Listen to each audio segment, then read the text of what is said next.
In front of the temple's giant scary statues, our MC gets ready with his bat. Always confident with his backpack on, the kid shows he's all set. Just then, a voice calls out Dan's name, making the boy look back. An old monk appears, hands together, greeting our main character. Curious, the old-timer asks if he's heading to the game and gets confirmation that today is the big final. Joking around, the monk warns him that if he loses, he'll have to shave his head and become a monk too. Suddenly, a girl's scream echoes across the courtyard, catching both of their attention.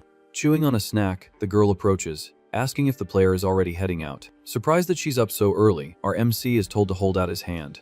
Without any ceremony, the girl drops a weird little doll into his palm. Confused by the object, the kid asks what it is, while she insists it's a cute doll. Even though it's a pretty ugly little blue monster, the girl apologizes for not being very crafty. Advised to see the gift as a good luck charm, the boy quietly observes the item. At that moment, the young man asks if she made the doll herself, but the girl just turns her head, cutely munching away. Happy with her gesture, the protagonist thanks her for the gift and promises to take great care of the memento. Mercilessly messing up the girl's hair, our MC hears her complain that she hasn't even washed it yet. Right after, the kid dashes out of the temple, leaving behind the monk telling them to stop horsing around. Still with his back turned, the player waves to the two as he walks away. With a friendly smile, the old man wishes for the boy to come home safe and sound. Showing total confidence, the protagonist keeps a determined smile on his face. With a firm grip on his baseball bat, the young man tells them not to worry about a thing.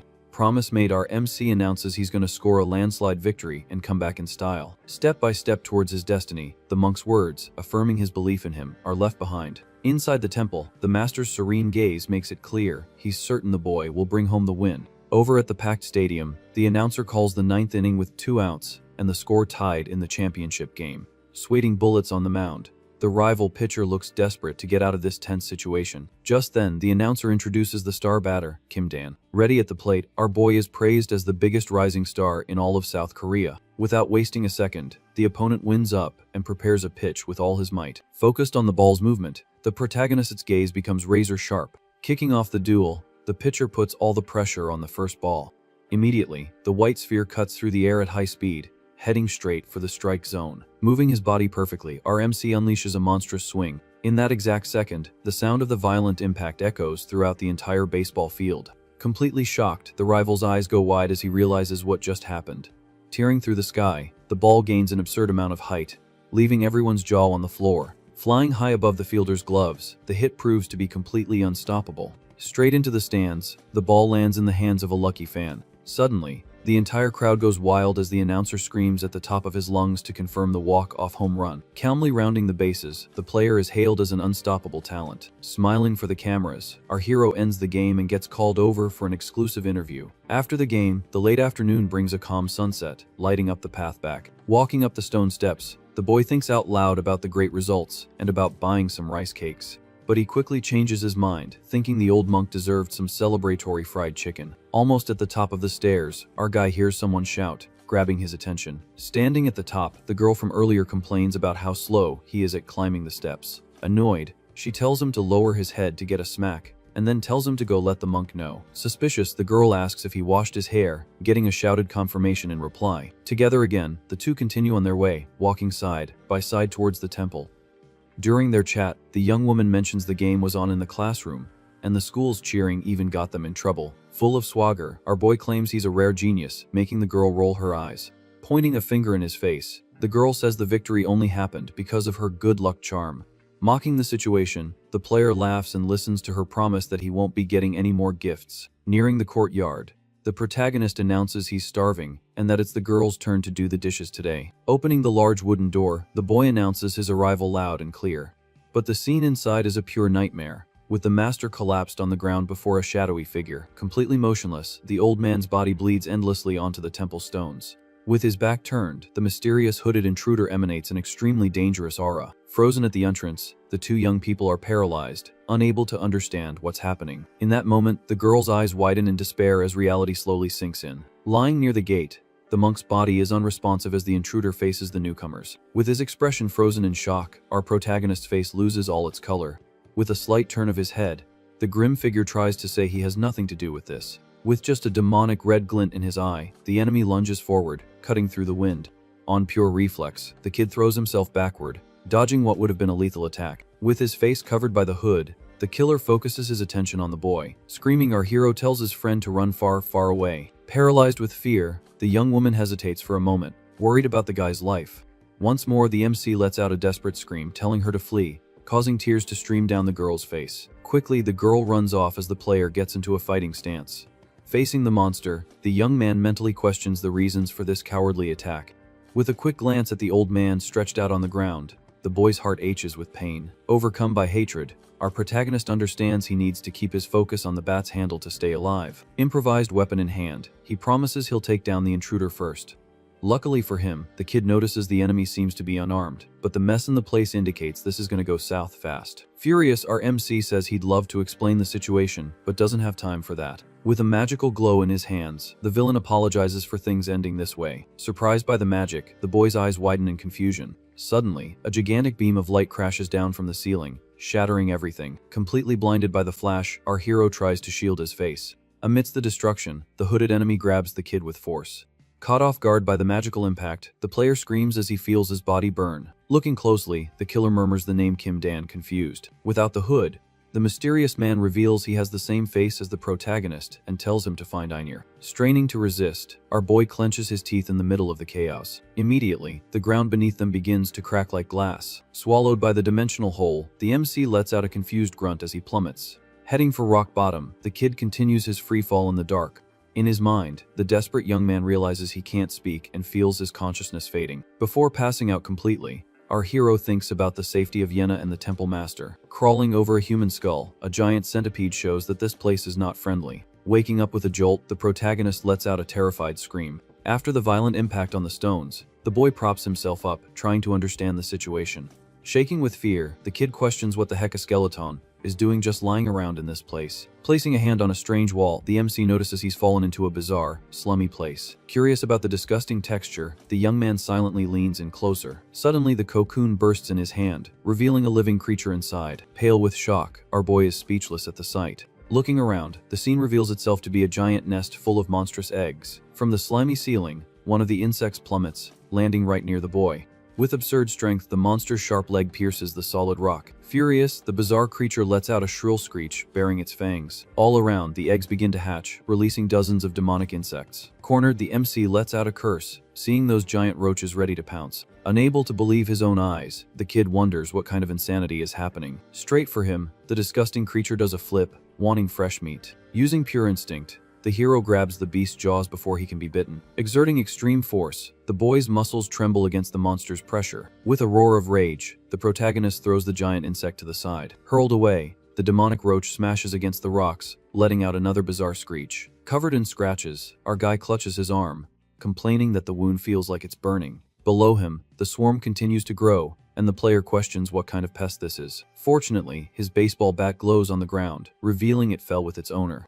Without a second thought, the kid dives into the muck to retrieve his only weapon. Back on his feet, the hero brings the wood down hard, cracking the carapace of the first monster that appears. Breathing heavily, the young man curses, realizing it's impossible to handle so many enemies at once. Completely surrounded by the sea of insects, the only viable option in his head is to get out of there as fast as possible. Dashing over the rocks, our MC runs for his life, entering a dark tunnel.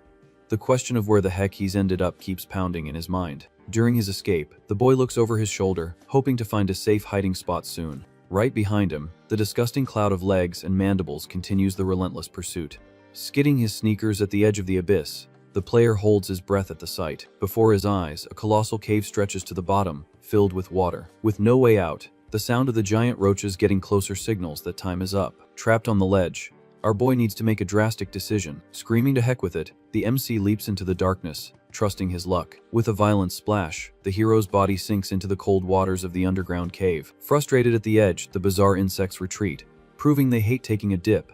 Popping his head out of the water, the kid thanks the heavens that the monsters can't swim. However, the peace is short-lived when the boy feels something sticky latching onto his legs. In agony from the sensation, the protagonist rips a giant leech off his calf. Fallen on the ground, the disgusting creatures squirm, confirming a new nightmare. Teeth chattering from cold and disgust, the hero curses the absurd number of monsters in this hole. Lying on the ground to catch his breath, the player laments that baseball never prepared him for this nightmare. Staring at his own palm, the doubt of whether he's still on Earth haunts his thoughts. Just then, a detail catches his eye as he pulls the blue doll from his wet pocket. completely soaked. The little plush monster makes the kid wonder how it even got there. In total silence, sadness hits him hard as he remembers who gave him that gift.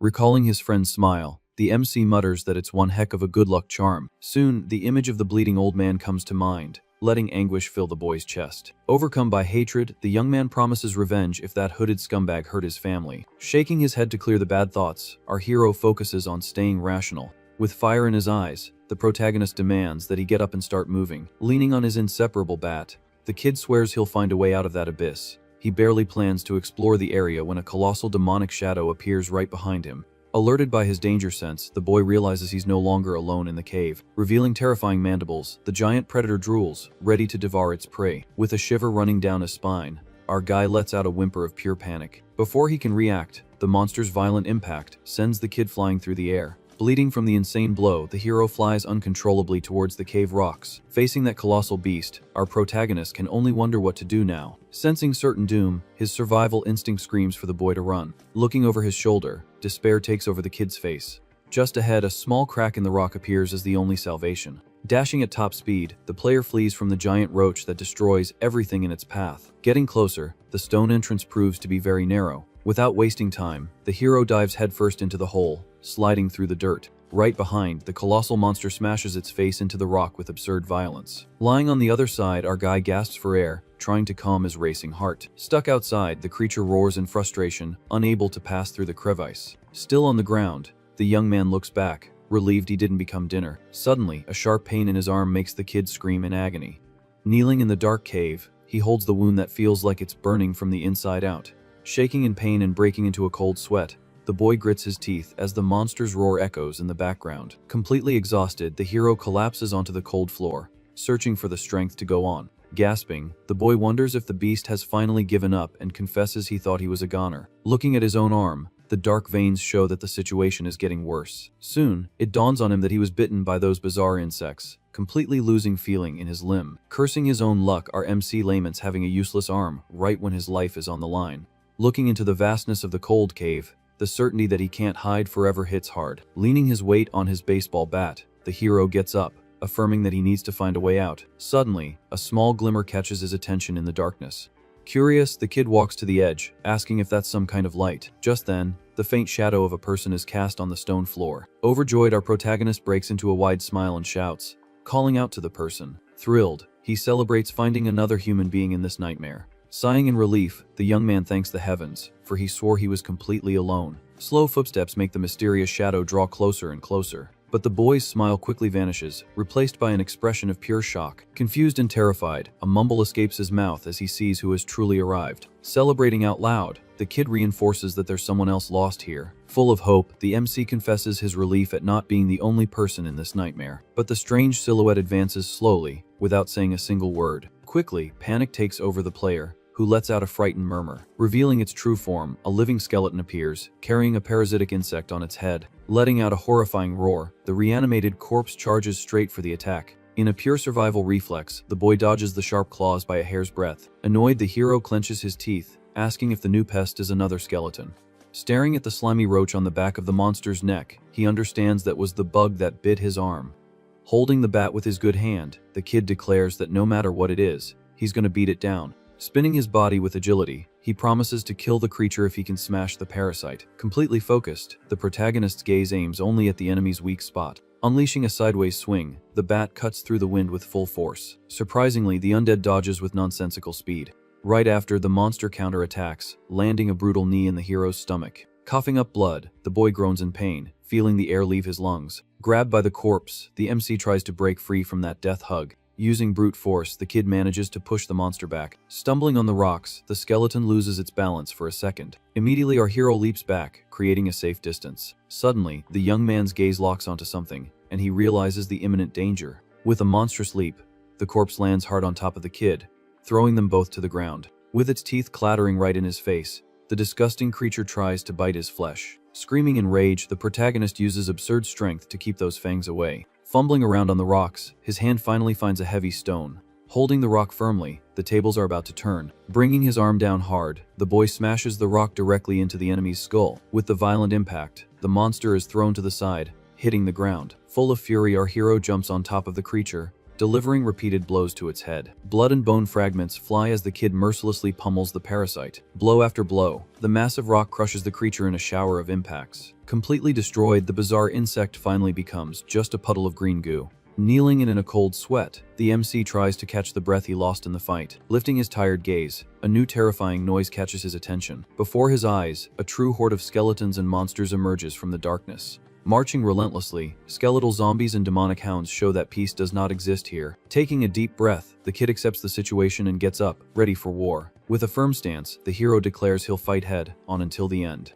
Without waiting for the attack, the boy brings his bat down on the face of the first skeleton that advances. Right after, the heavy wood shatters the teeth of a flying canine beast. Exploding the skull of another undead, adrenaline floods the protagonist's body. Suddenly, a blow grazes him, nearly taking the kid's head off. Pinned in close combat by another monster, the player grits his teeth, struggling not to fall. Completely surrounded, the fight turns into absolute chaos for survival. Out of nowhere, mysterious blue flames float in the air as a voice seems amused by the scene, leaving our hero paralyzed. Finding the boy's desperation amusing, the plush doll floats in the air, enveloped in blue flames. Utterly confused, our MC questions if that's really the harmless memento from before.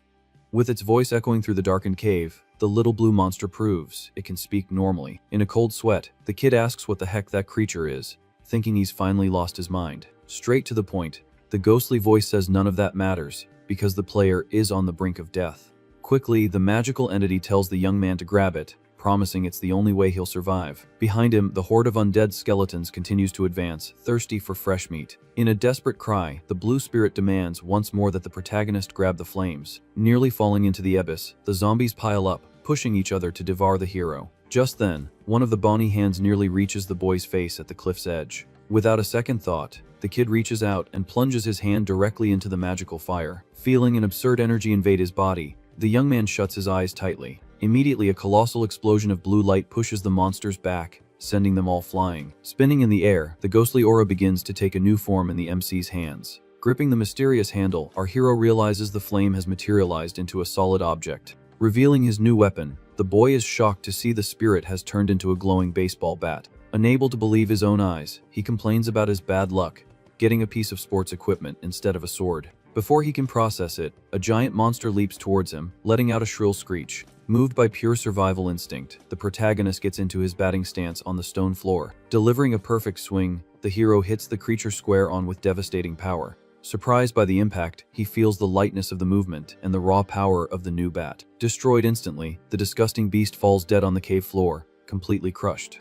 Shaking with excitement, the kid realizes an absurd power is overflowing through his body. Staring at the magical wood, the MC wonders if all this monstrous strength really came from the weapon. But soon, the horde of undead approaches again, forcing the boy to focus on the battle. Indignant with the constant risky situation, he grumbles about why he has to suffer in this nightmare. Pushing his thoughts aside, the mystical bat pulses with a strong light, asking for more action. Face to face with the bizarre skulls, the decision to kill them all is already made. With a crazed, glowing look in his eyes, our hero swears he will destroy every single one of them to get out of there alive. Step by step, the monsters try to surround their prey, unaware of the imminent danger. Ignoring where all this power came from, the boy accepts his new, brutal reality. Focused on the impending combat, the blue energy pulses in the bat, ready to start the massacre. Charging forward, the skulls with parasites drool, eager to tear into the hero's flesh. In a pure cry of fury, the kid promises to slice up all the pests in that dark cave. In the blink of an eye, dozens of enemies are decimated, falling dead to the floor, scattering bones.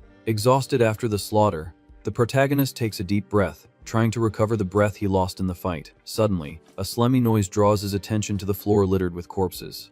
Pulling the surrounding carcasses, the mystical bat begins to glow, sucking up the remains of the slain monsters. Shocked by the bizarre scene, the young man feels this same force coursing through his veins. Transformed back into pure flame, the spirit consumes the enemy's energy in a brilliant whirlwind. Confused by the magical ability, the boy just watches the ghostly feast unfold. Taking the shape of a demonic mouth, the fire eagerly consumes the monster's souls. With his eyes bulging, the kid lets out a scream of fright upon seeing his own weapon eating the creatures.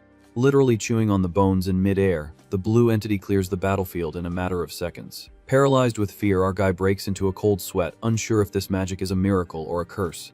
Trying to make sense of the madness, the young man mentally questions if his own bat is devouring the cave monsters. Satisfied with the hearty meal, the flame spirit flies back directly into the boy's hand. Materializing into the shape of a baseball bat once more, the object cools down as if nothing had happened. Stunned, the hero can hardly believe what he just witnessed right before his eyes. Suddenly, an absurdly strong pain hits the kid's chest, making him grit his teeth in agony. Falling to his knees on the rocks, the MC coughs, feeling his own body go into a violent collapse. Clutching the arm infected by the parasite, the player complains of the burning sensation that paralyzes all his muscles. For a brief moment, his vision blurs, and the darkness of death seems to want to claim its due. But soon, the poisoned wound begins to emit a blue glow with healing properties. Staring in amazement at his own leg, the boy notices that the small cuts are also glowing brightly. In a magical flash, the torn skin completely regenerates, cleansing the venom and restoring the young man's strength. Opening and closing his clean hands, the protagonist confesses that he feels incredibly invincible now. Laughing out of pure nerves, the kid praises the weapon and claims that with this power, he'll be able to survive in this hole. But the joy is very short, lived as his stomach rumbles so loudly it echoes off the stone walls. Pale and exhausted, our boy realizes that the magic healing consumes way too many calories, and he needs to find food urgently. Searching for food in the damp darkness, the young man's eyes fall upon huge, luminescent blue mushrooms. Wary of the plant's radioactive color, he puts a hand to his chin, pondering whether he should risk his life. Sighing deeply, the MC admits that those glowing fungi are the only option on the local menu. Terrified of a fatal poisoning, the kid hesitates for a long time before the bizarre snack. Biting his lips from pure hunger, he curses under his breath and makes the most dangerous decision of all. Shoving the giant mushroom down his throat, the boy chews with gusto, praying to the heavens not to drop dead on the spot. With his cheek stuffed, the hero tries to convince himself that it's much better to die from poison than from starvation. Suddenly his eyes light up in surprise, and he swallows the food in a quick gulp. Crying with joy, the kid celebrates his great luck, finding that the mutant fungus is simply delicious. Recovering his lost energy, our guy starts gathering more food to focus on survival. Later, near the underground river, he uses his hands to drink the slimy liquid, lamenting the horrible taste. Holding a dead demonic leech, he even mentally assesses if he can chew on that disgusting thing. Thanks to the healing power of his inseparable bat, the routine of violence and survival becomes almost bearable. Now much more accustomed to the brutal life in the cave, the protagonist's gaze gains a cold, hunter's glint. Facing a new, bizarre aquatic monster, the player prepares for a fight, bitterly remembering that this nightmare is his new world. Analyzing the disgusting insects on the ground, our protagonist notices they feed on the bodies of other creatures. Delivering a brutal blow, the kid smashes another pest, stating that the targets are pretty easy to break. Amidst the destruction, the boy acknowledges that all this progress is only possible thanks to the magical bat in his hands. Each time the spectral wood devours the monsters' souls, the hero feels his body become more lethal. Accustomed to the hellish routine, the young man gradually gains confidence while hunting in the darkness. However, the calm is short-lived when he once again crosses paths with the monstrous creature that tried to devour him before. Completely frozen on the rocks, the MC realizes the giant beast hasn't even noticed his presence. After wandering the cave for hours, the player finds no obvious way out of this nightmare. Frustrated and tired, the kid deduces that the only clear path is on the opposite side of the main nest. Just then, reality hits him hard, telling him he'll have to cross the pest-infested hell again. Looking at the boss's lethal mandibles from afar, the hero mentally questions if he can make it out alive. Clutching the blue doll in his pocket, the longing for home and his family tugs at the boy's heart. Haunted by the terrible idea of being trapped there forever, fear begins to cloud his mind. Reliving the exact moment of his freefall, the protagonist asks himself for the 1000th time how he ended up in this abyss. With the hooded killer's face burned into his memory, the kid remembers the mission imposed on him before he fell. Closing his eyes tightly, the boy tries to push the bad thoughts out of his head. Sitting on the cold stones, he quickly understands that thinking about family now won't help him survive. Full of determination, our MC gets up, focused on only one thing: getting out of that cursed place alive. Treading lightly in the darkness, the kid moves through the stinking tunnel, holding his bat firmly. In the distance, the giant mutant roaches continue to patrol the area, oblivious to the human's presence. Looking all around, the hero breathes a little easier, not seeing the colossal monster nearby. Considering it a blessing in disguise, the young man continues to sneak through the enemy camp. To his delight, the disgusting insects seem to have very poor senses in the absence of light. With a confident smile, the protagonist mutters that he can slip past that nest unnoticed. But in a small moment of carelessness, a rotten bone cracks under the boy's sneaker. Crouched down and breaking into a cold sweat, the kid freezes his entire body, expecting the worst attack in the world. His eyes wide with terror, the hero swallows hard, listening for every tiny noise. To his surprise, silence dominates the cave, proving that the pests are as deaf as rocks. Cursing himself for shaking so much, the MC celebrates in relief as he manages to reach the other side. Dashing through the dark corridor, the player tells the crawling insects to go to heck. Full of energy, the kid yells that he's finally going to escape this disgusting hole. Further ahead, a beam of natural light reveals the end of the tunnel, illuminating the long-awaited exit. Despite the brightness, the ground around is still infested with slimy green eggs. Standing near the edge, the protagonist finds it strange not to see a natural ramp to get up there. Staring at the open crevice, the bright light from outside promises absolute freedom. Gauging the distance to the rock wall, the young man assesses if he can climb to the top. Suddenly, a pure instinct of danger makes the hero's eyes go wide as he turns around. From the dark ceiling, thick drops begin to fall in succession, indicating he's not alone. Directly above him, the colossal creature from earlier prepares to pounce, drooling blood. In a slashing motion, its sharp tail comes down like a whip, ready to slice the boy. Caught completely by surprise, the kid is hit square on by a vicious blow. Flying through the air like a rag doll, the MC smashes hard against the tunnel's rocks. Spitting blood and cursing in pain, the hero realizes this area is also part of the nest. Completely blocked, the kid faces the monstrous boss slowly descending the rock wall. Letting out a demonic roar, the giant beast shows its lethal mandibles, thirsty for human flesh. Wiping the blood from his face, our MC activates the bat's magical aura and charges into the confrontation. In response, the giant monster whips its claws in a brutal attack. But the smoke clears, and the kid is no longer at the point of impact, having vanished from the enemy's sight. Appearing behind the creature, the boy flashes a smug smile, stating that this time will be different. Enraged, the colossal beast roars, showing it did not like that little trick at all. Preparing another fatal pounce, the beast focuses its instincts on the prey. Focused and fast, the hero declares that he can follow the opponent's every single movement. Trusting his baseball player reflexes, the young man perfectly observes the attack's trajectory. Unleashing a swing with all his might, the magical wood connects with an absurdly strong impact. Feeling the pain of the blow to its leg, the demonic insect bellows in pure agony. Hurled by the force of the impact, the giant creature smashes into the dark cave wall. Seeing the cracked carapace leaking green blood, the kid confirms the bat has more than enough power. With a killer smile on his face, the protagonist mutters that he has a solid chance of winning. However, the wounded monster goes completely berserk, letting out a screech that rips through the air. Shocked by the terrifying sound, the hero instinctively retreats, trying to understand what the beast is doing. Shaken by the absurd roar, the boy raises his guard, sensing that things are about to get a lot worse. In a matter of seconds, the walls begin to tremble as dozens of crawling insects answer their leader's call. Cornered, the MC finds himself completely surrounded at the back of the cave, facing the colossal creature and its minions. Indignant at the cowardice, the kid clenches his teeth, cursing the monster for playing dirty. Without wasting a second, the hero doesn't back down and brings the magical wood down on the first insect that jumps at him. Smashing the green carapace into 1,000 pieces, the alien blood splatters on the damp rocks. Quick as lightning, the player's gaze darts to the side, sensing danger from behind. Twisting his torso in a reverse swing, the kid destroys another parasite that tried to attack him from the back. Defeated, the giant pest falls on its back, writhing with a high-pitched sound of pain. Panting, the young man wipes his sweat, taking in the heavy cave air after the aggressive sequence. Analyzing the scene, the kid mutters that swinging like this non-stop will drain his energy fast. In the distance, the monstrous boss simply watches its infinite army advance towards the prey. Absolutely furious, our MC realizes that the wave of disgusting insects will never end. In the blink of an eye, a sharp tentacle slashes through the air like a knife in the dark. Surprised by the attack's unreal speed, the hero is brutally pierced, spitting blood into the air. Spitting blood from the cowardly attack, the boy grits his teeth, fighting not to pass out from the pain. Furious that its prey is still alive, the demonic creature opens its giant mouth, ready to finish the job. Clutching his wounded chest, the hero lets out a low groan, feeling his strength fade. At that moment, the bat's magical aura pulses frantically in his hand, as if sensing the danger. In a burst of adrenaline, the kid counterattacks, bringing down a vertical strike that cuts through the air. Startled by the sudden impact, the monster lets out a screech, retreating from the damage. But the beast doesn't give up and immediately retaliates, using its tail like a spear. Thrown to the ground, the MC coughs up blood as the deep wound won't stop bleeding. With his vision blurring from blood loss, the player's eyes reveal pure desperation. Hemmed in by the boss and its legion of parasites, the young man's situation finally seems hopeless. Lamenting mentally, he accepts that he's lost too much blood, and darkness is already clouding his eyes. Staring death in the face, our guy lowers his guard, believing the fight is over. On his knees in the middle of the nest, exhaustion takes its toll,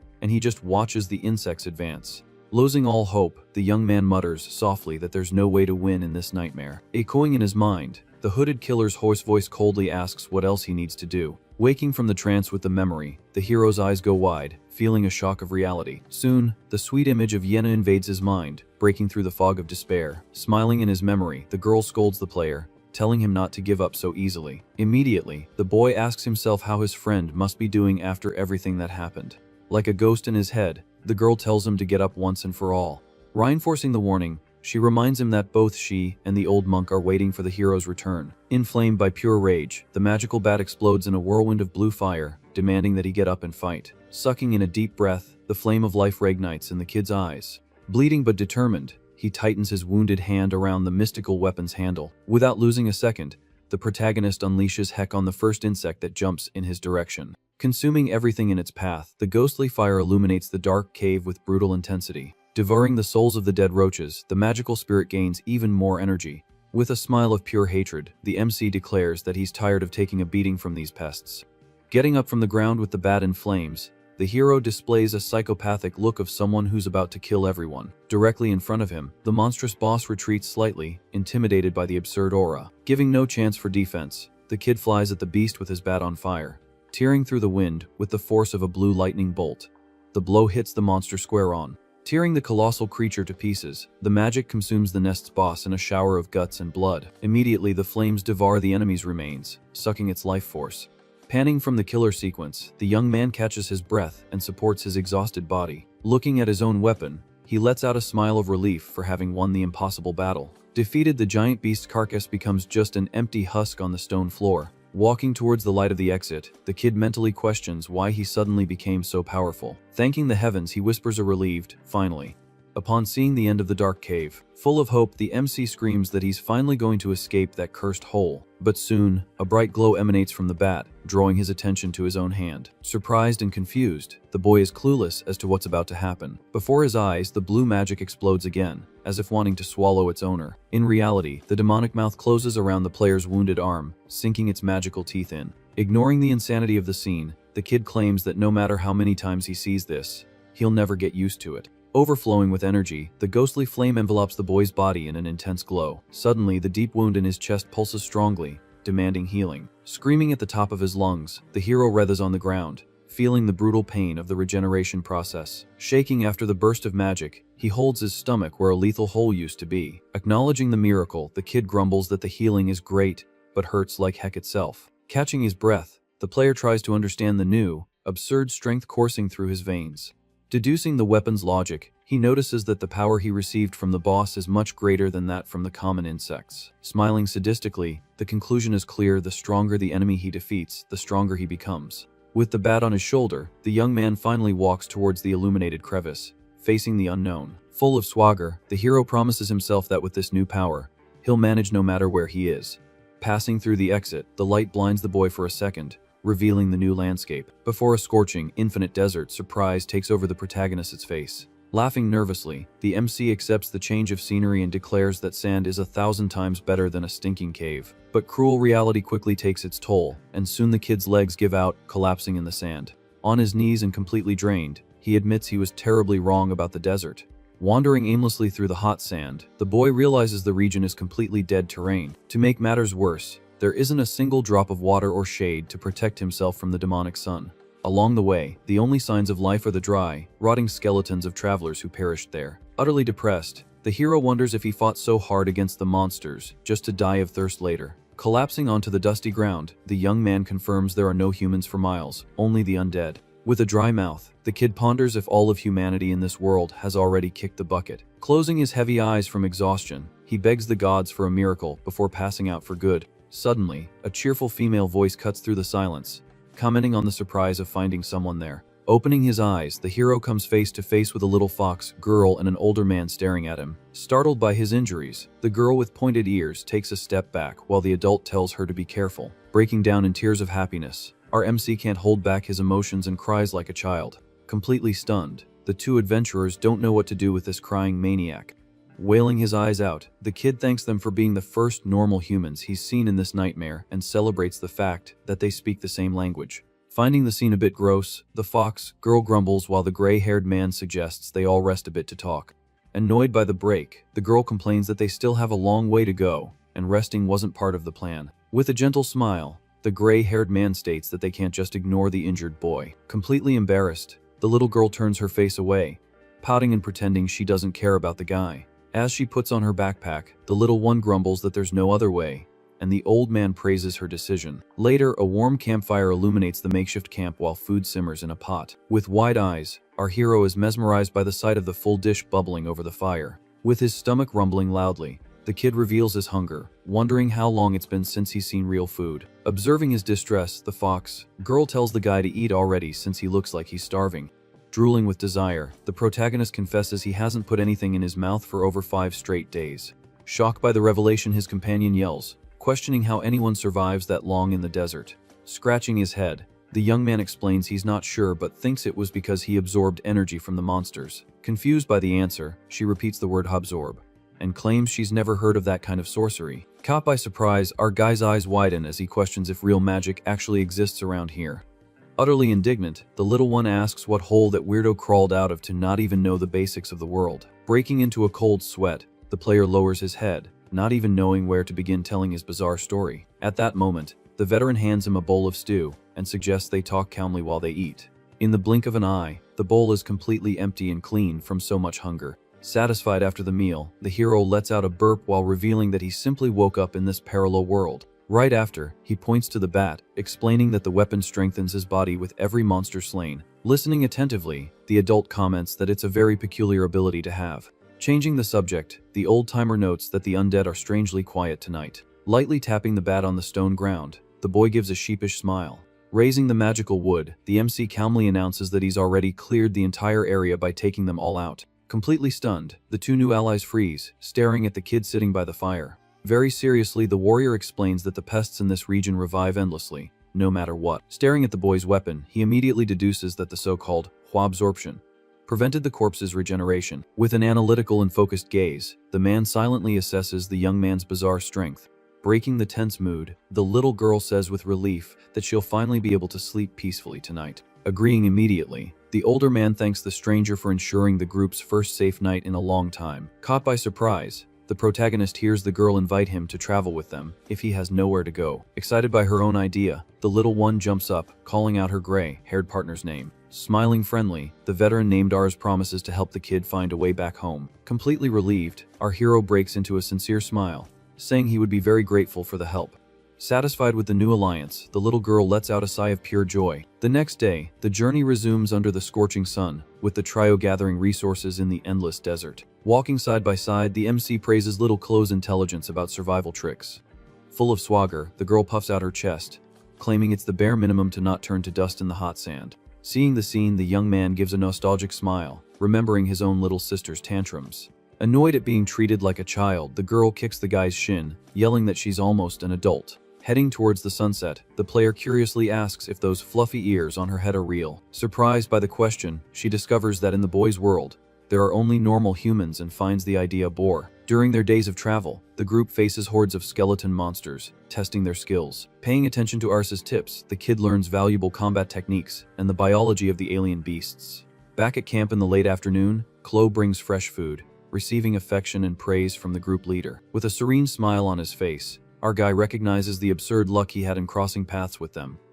Even though he knows nothing about the races of this world, the certainty of having found good-hearted people comforts the young man. In the dead of night, the young man holds the blue plush charm, silently staring at the crooked stitches. Lying under the makeshift tarp, he hears his companion's deep voice ask if he's lost sleep. With a focused gaze, the boy turns his head towards the tent's entrance. Sitting by the extinguished fire, the warrior listens to the kid vent that his mind just won't shut off. Propping himself up, our hero adjusts himself on the sand bed, hugging his knees. Lighting a faint lantern, Ars immediately understands that homesickness is hitting hard. Striking up a conversation, the old-timer comments that he's also very curious to know what the boy's original world is like. Right beside them, the little fox girl sleeps soundly, curled up in her blankets, completely out. With an ironic laugh, the MC replies that his homeland is actually boring compared to this place full of dangers. With a calm expression, the adult concludes that it must be a peaceful paradise to live in. Thinking about it, the young man realizes how absurdly safe and privileged his past life was. Staring at the starry sky, he talks about the baseball games, strengthening his desire to return to his dimension. Suddenly, the scene cuts to the chaotic present, with a gigantic red dragon roaring on the trio's tail. Desperate, the kid runs, kicking up dust and yelling for the little girl to flee up ahead. Looking back in total panic, the girl screams the player's name, seeing the monster approaching fast. Preparing a fatal pounce, the demonic lizard raises its armed paw as the hero demands his own body be faster. Locking into his batting stance, the boy firmly grips the bat, his teeth clenched in pure tension. Unleashing an absurd blow, the magical wood collides like a bolt of blue light against the beast's claw. But the armored scales barely suffer a scratch, and the monster just glares at the human with blind fury. With wide eyes, our guy goes into shock, realizing the creature's strength is on another level. Giving no room for retreat, the dragon brings its colossal paw down in a crushing impact against the dirt floor. Completely defenseless, the player takes the full counterattack, being thrown far away like a rag doll. Flying uncontrollably through the ravine's air, the young man closes his eyes, expecting the imminent damage. With a dull thud, his body rips through the desert sand, brutally bouncing off the rocks. Watching the massacre, the little companion screams her friend's name, feeling terror grip her throat. Completely mangled, the hero tries to support himself on his trembling arms to get up from the dust crater. Step by step, the heavy sound of the beast's paws echoes across the rocky terrain, announcing the game is over. Stopping right in front of the injured young man, the creature opens its jaws, letting out a deafening roar into the air. Paralyzed before the giant fangs, our boy's pupils shrink, accepting his mortal fate. In a final instant, the shadow of other reddish beasts cuts through the skies, revealing the situation is much worse than it seemed. Fallen on the rocks and spitting blood, our MC tries to recover from the brutal blow. Just then, the figure of ours appears, walking calmly, making the kid scream his ally's name. Right away, the veteran asks if he's okay as little Chloe comes running and gets scolded for being late. Worried, the little fox girl asks about his injuries, but gets confirmation that the player is in one piece. Suddenly, the metal bat emits a bright blue smoke, catching everyone's attention. Without warning, the magic takes the form of a ghostly jaw that instantly devours the red monster's carcass. Utterly shocked, the girl's large eyes widen while her gray-haired partner freezes in surprise. Still exhausted, the hero just watches the bizarre scene unfold before his face. Satisfied, the mystical R retreats in a flash, returning directly to the young man's body. Confused by the situation, the young man questions if that was the so-called absorption, and hears the older man agree, somewhat hesitantly. Immediately, the warrior notices that both the beast's corpse and its energy have vanished without a trace. Gesturing with his hands, the old-timer tries to explain the madness, leaving the boy even more lost. With a closed and very serious expression, Ars focuses his gaze on his travel companion. Breaking the brief silence, the man calls out Dan's name, who responds immediately.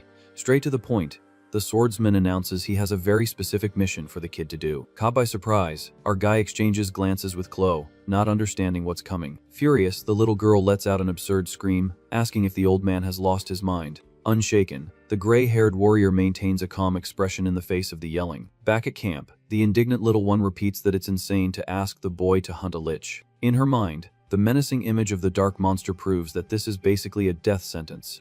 Smirking, the older man tries to calm things down, stating that they just need to follow the plan to kill the creature. To reassure his partner, he guarantees he won't push it if the stranger refuses the idea.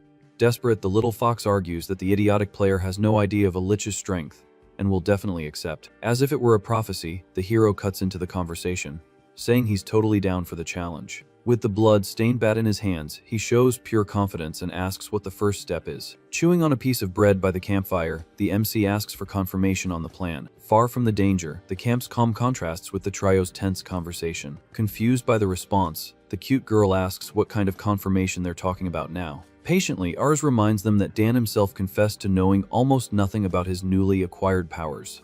Taking another bite of his snack, the young man sheepishly agrees with the master's statement. Acting logically, the veteran decrees that before they take on the lich, they need to fully understand the kid's abilities. Relaxed by the fire, the boy agrees that he needs to figure out how the magic works.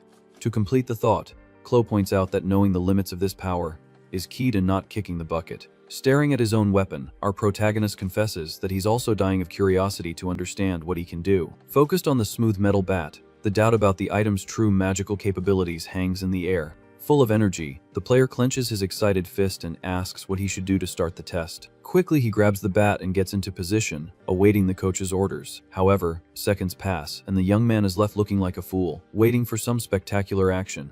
Sitting on the dirt ground at the master's request, the young man suspiciously asks what the heck this is. With a mischievous smile, the little girl announces they're going to test the human newbie's magical energy. Startled by the news, our hero lets out a scream, asking if he really has some hidden magical power. Resting her face in her hands, the little fox rolls her eyes and replies yes, since every living being has mana. Step by step, the old-timer announces he's going to take a closer look to try and discover the true nature of that weapon and its energy. In a panic, the kid shrinks back, yelling if the test is going to happen right there, while the old man tries to calm him down. Without beating around the bush, Ars places a firm hand on the boy's back, telling him to relax and let it happen. Concentrated, the swordsman explains he's just gonna let a little of his own mana flow into the young man's body. Immediately, the man closes his eyes, sharpening his senses to read his ally's internal energy. Suddenly, a blast of chaotic aura explodes around the boy, taking on terrifying proportions. Shocked by what he just felt, the older man opens his eyes, breaking into a cold sweat from pure terror. Within the magic, a bizarre, monstrous face reveals itself, making the veteran question what kind of madness this is. In a survival reflex, Ars cuts the connection and retreats, panting from the shock. Keeping his distance, the warrior tries to catch his breath while the player looks back, not understanding the pause. Completely oblivious to the nightmare, the MC asks if the evaluation is already over so quickly. Turning his body in the sand, he insists on the question, wanting to know if the old-timer discovered anything useful. With a negative nod, the man hides his terror and regrets not being able to understand anything. Disappointed with the result, our hero lowers his guard and grumbles that it's a shame. Smiling excitedly, the young man comments that the energy doesn't just feel like mana, but like there's another creature living inside him. Mentally, the old warrior analyzes the violent rejection he suffered just by touching the boy's energy. Keeping an eye on the two youths, the certainty hits Ars hard, confirming that this power is extremely dangerous. Far from these worries, the player lets out a contagious laugh, thinking life is flowing along smoothly. Once again, an armed skeleton wanders through the hot sands of the scorching desert. In an abrupt movement, the creature focuses its empty gaze in the direction of a noise. Without any warning, the monster's skull is obliterated in an explosion of dust and bone. Destroyed, the undead's carcass collapses onto the rocks, ending its macabre journey. Tossing a bone into the air, the MC reflects out loud that it's been a while since he fell into this bizarre world. Full of swagger, he rests the bat on his shoulder and guesses it's been about 3 months of pure chaos. Right behind, the flaming blue aura devours the zombie's remains as the boy mentally wonders how many creatures he's absorbed. Staring at his own hand, the conclusion is obvious, as his physical capabilities have already surpassed any normal human limit. Suddenly, Chloe's sweet voice calls his name, cutting through the hunter's thoughts. Out of the corner of his eye, the kid recalls that the place was even infested with unknown and deadly beasts. But the cute image of the girl holding fresh bread and calling to eat melts away any tense atmosphere. With a genuine laugh, our guy celebrates the feast while noting how much his partners saved his sanity. Satisfied and with a full belly, the hero praises the food by the extinguished campfire. Very proud, the little fox girl crosses her arms, bragging that her culinary skills are incredible. Excited for the next meal, the player already asks about dinner, receiving the promise of an even better surprise. With an analytical gaze, the veteran comments that the little girl has a way with guys, and the newbie naturally passed the survival test. Straight to the point, Ars asks how the training of the mysterious technique he taught is going. With a pointed finger, the kid immediately realizes the question is about the so-called mana manipulation. Overcome by sadness, the boy lowers his guard and confesses he isn't feeling any of the energy at all. With a serious look, the warrior mentally concludes that the young man has no talent for pure magic whatsoever. Utterly frustrated, the protagonist laments his lack of aptitude, as he dreamed of becoming a powerful wizard like Harry Potter. To cheer up his ally, the man says that the young man's body is already being influenced by mana, leaving the boy very surprised. With a gentle smile, the gray-haired man assures him that with enough training, mastering this force will happen one way or another. Full of confidence, our MC clenches his fists and says he's already strong enough to help in the fight against the Lich. Immediately, the mood grows heavy, with the fox, girl, and the warrior staring at the boy in dead silence. Without pity, Ars bursts the kid's bubble with a very dry no, and informs him that he will never fight directly. To justify the decision, the old-timer makes it clear that the player's current level is nowhere near what's needed to take on a Lich.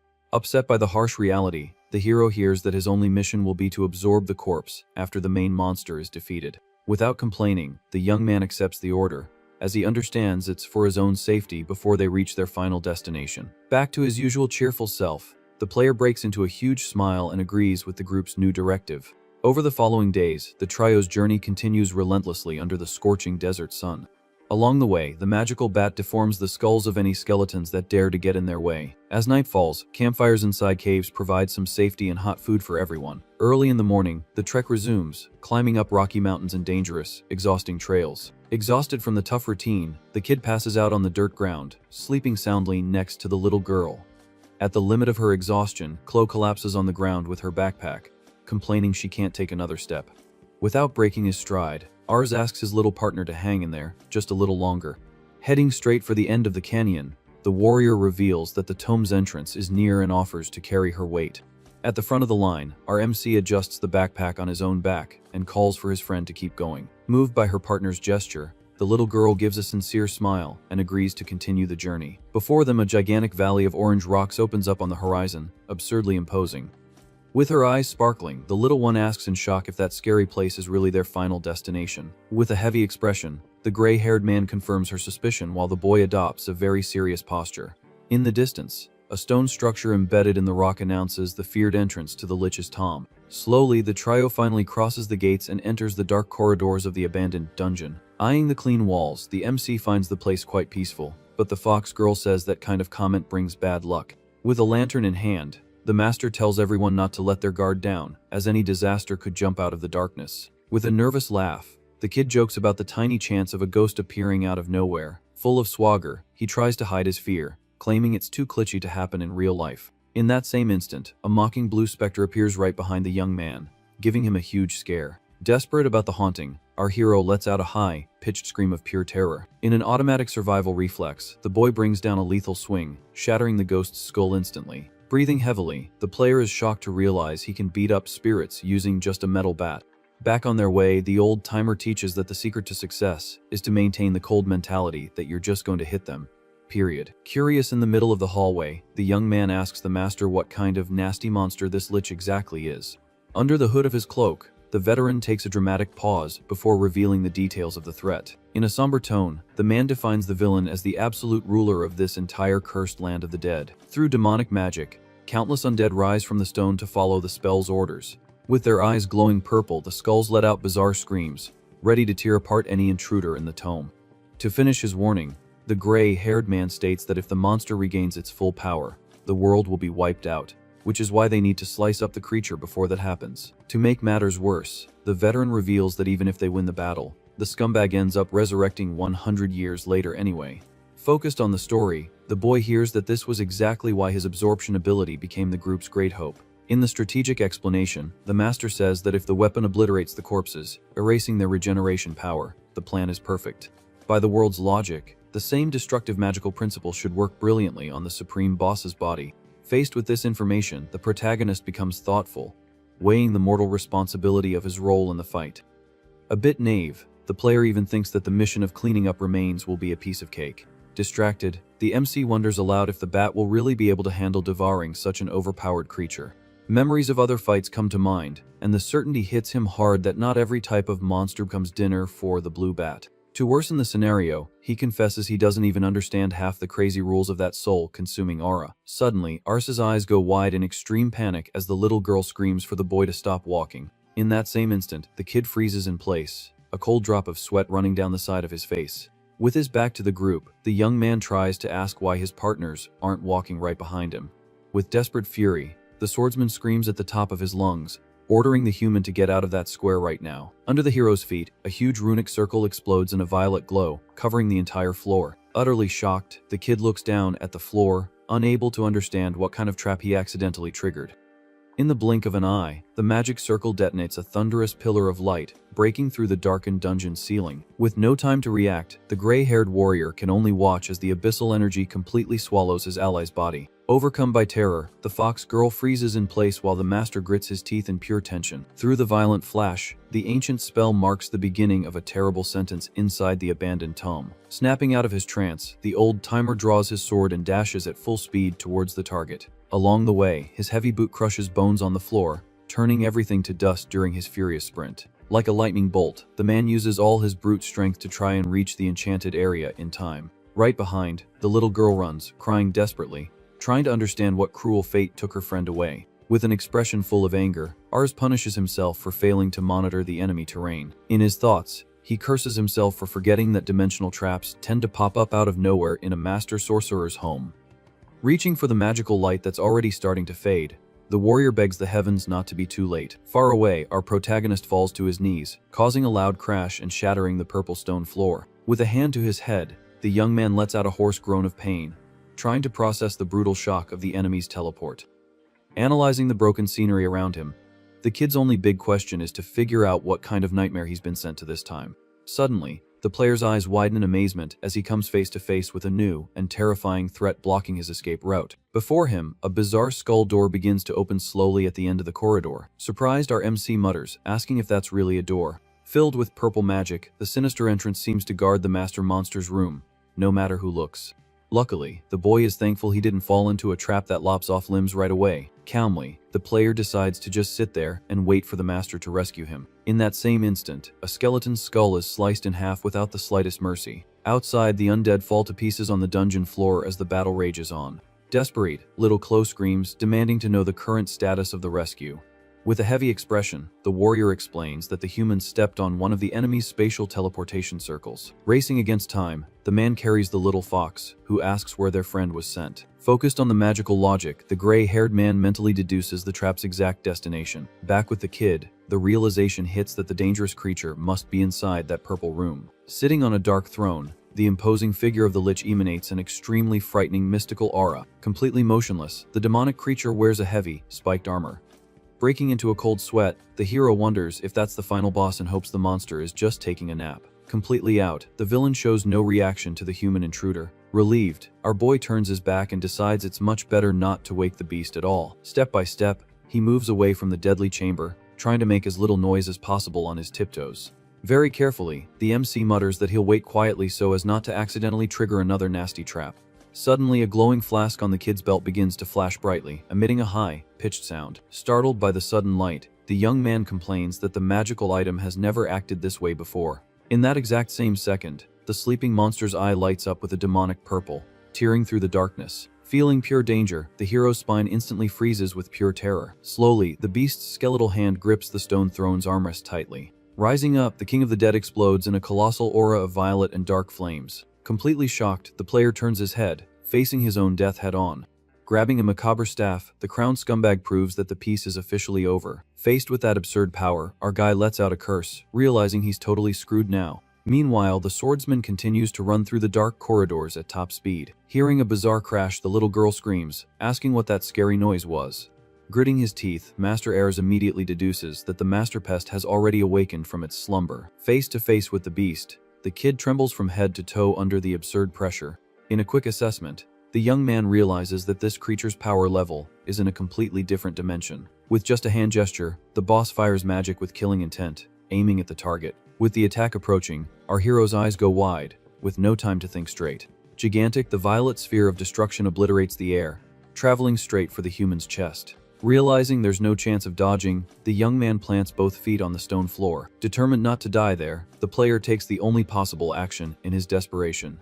Pulling his baseball bat back, he yells that he's going to hit this magic back to heck. Making a perfect movement, the magical wood brutally collides with the purple fireball. Using every muscle in his body, the kid roars with effort against the pressure of the imminent explosion. Miraculously, the swing alters the spell's trajectory, sending the deadly attack straight into the tome's ceiling. Unfazed, the dark creature just watches the useless human resist the blow. High above, the magic violently explodes, shaking the massive dungeon walls. Panting, the MC lowers his weapon, sucking oxygen back into his bruised lungs. With a sharp hunter's gaze, the rookie warrior watches the dust clouds settle in the hall. Through the smoke, the enemy's aura continues to glow, completely intact. Protected by his heavy armor, the villain didn't retreat a single centimeter after the explosion. Frustrated, the boy curses under his breath, seeing that the deflected magic caused no damage at all to his opponent.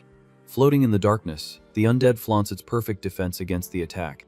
Sweating nervously, the hero mentally questions how the heck he's going to deal with an immortal monster of this caliber. Slowly, the dark mage raises just one finger towards the human intruder. Out of nowhere, thick tentacles of dark magic sprout from the ground, grabbing the young man's legs in a blind pounce. Startled, the player tries to use his weapon to break free, but his arm is also trapped in the same moment. Like true snakes, the purple bands wrap around, mercilessly squeezing the kid's flesh. Completely immobilized, the MC's body freezes, feeling death draw nearer. Cold and calculating, the Lich's single eye glows, revealing a macabre intelligence. Groaning in pain, the young man hears the boss's demonic voice echo inside his own mind. Curious about its prey, the Corpse King states that the kid possesses a very peculiar hidden power. Advancing slowly, the beast questions if that beating heart is the source of all the boy's magical authority. Preparing a direct kill, claws of pure darkness begin to form on the monster's hand. Sadistically, the villain announces he will discover the whole truth right after tearing the boy in half with his own hands. Delivering the final blow, the lethal claw descends,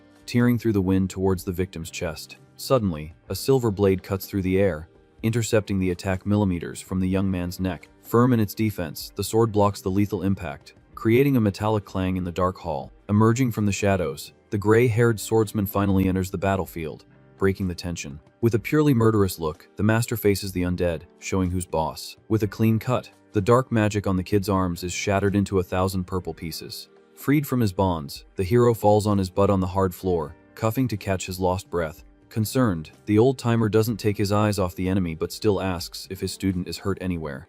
With his back to his partner, Ars gives the immediate and harsh order for the human to stay far away. Facing the colossal beast, the veteran takes the front line, announcing he'll take care of the rest now. Enraged by the interruption, the dark mage raises his staff and fires a brutal barrage of destructive spells. Facing the magical storm, the warrior advances with his blade ready for a head-on clash. Immediately, the entire screen is engulfed by an absurd bombardment of violet explosions that swallow both combatants. Surprised by the speed, the kid screams for the master, totally relieved. With a fixed gaze, the dark beast shows no concern for the new challenger. Cold and calculating, the monster focuses its attention on the silver blade. In a swift cut, the swordsman deflects the lethal attack of dark magic. Caught off guard by the reflex, the corpse king retreats for a brief moment. Right after, the gray-haired warrior lands on the ground with total elegance and a combat stance. With his hands glowing purple, the villain summons more demonic power for the attack. Focused on the battle, the old-timer recognizes that the creature is a real nightmare, and he can't mess around. With his arms raised, the skeletal beast prepares its ultimate spell. Engulfed in violet flames, the dark mage concentrates an absurd amount of energy in his own body. Immediately, a gigantic runic circle opens in the air, illuminating the entire tome. In a total panic, our MC's eyes go wide, wondering what kind of madness this is.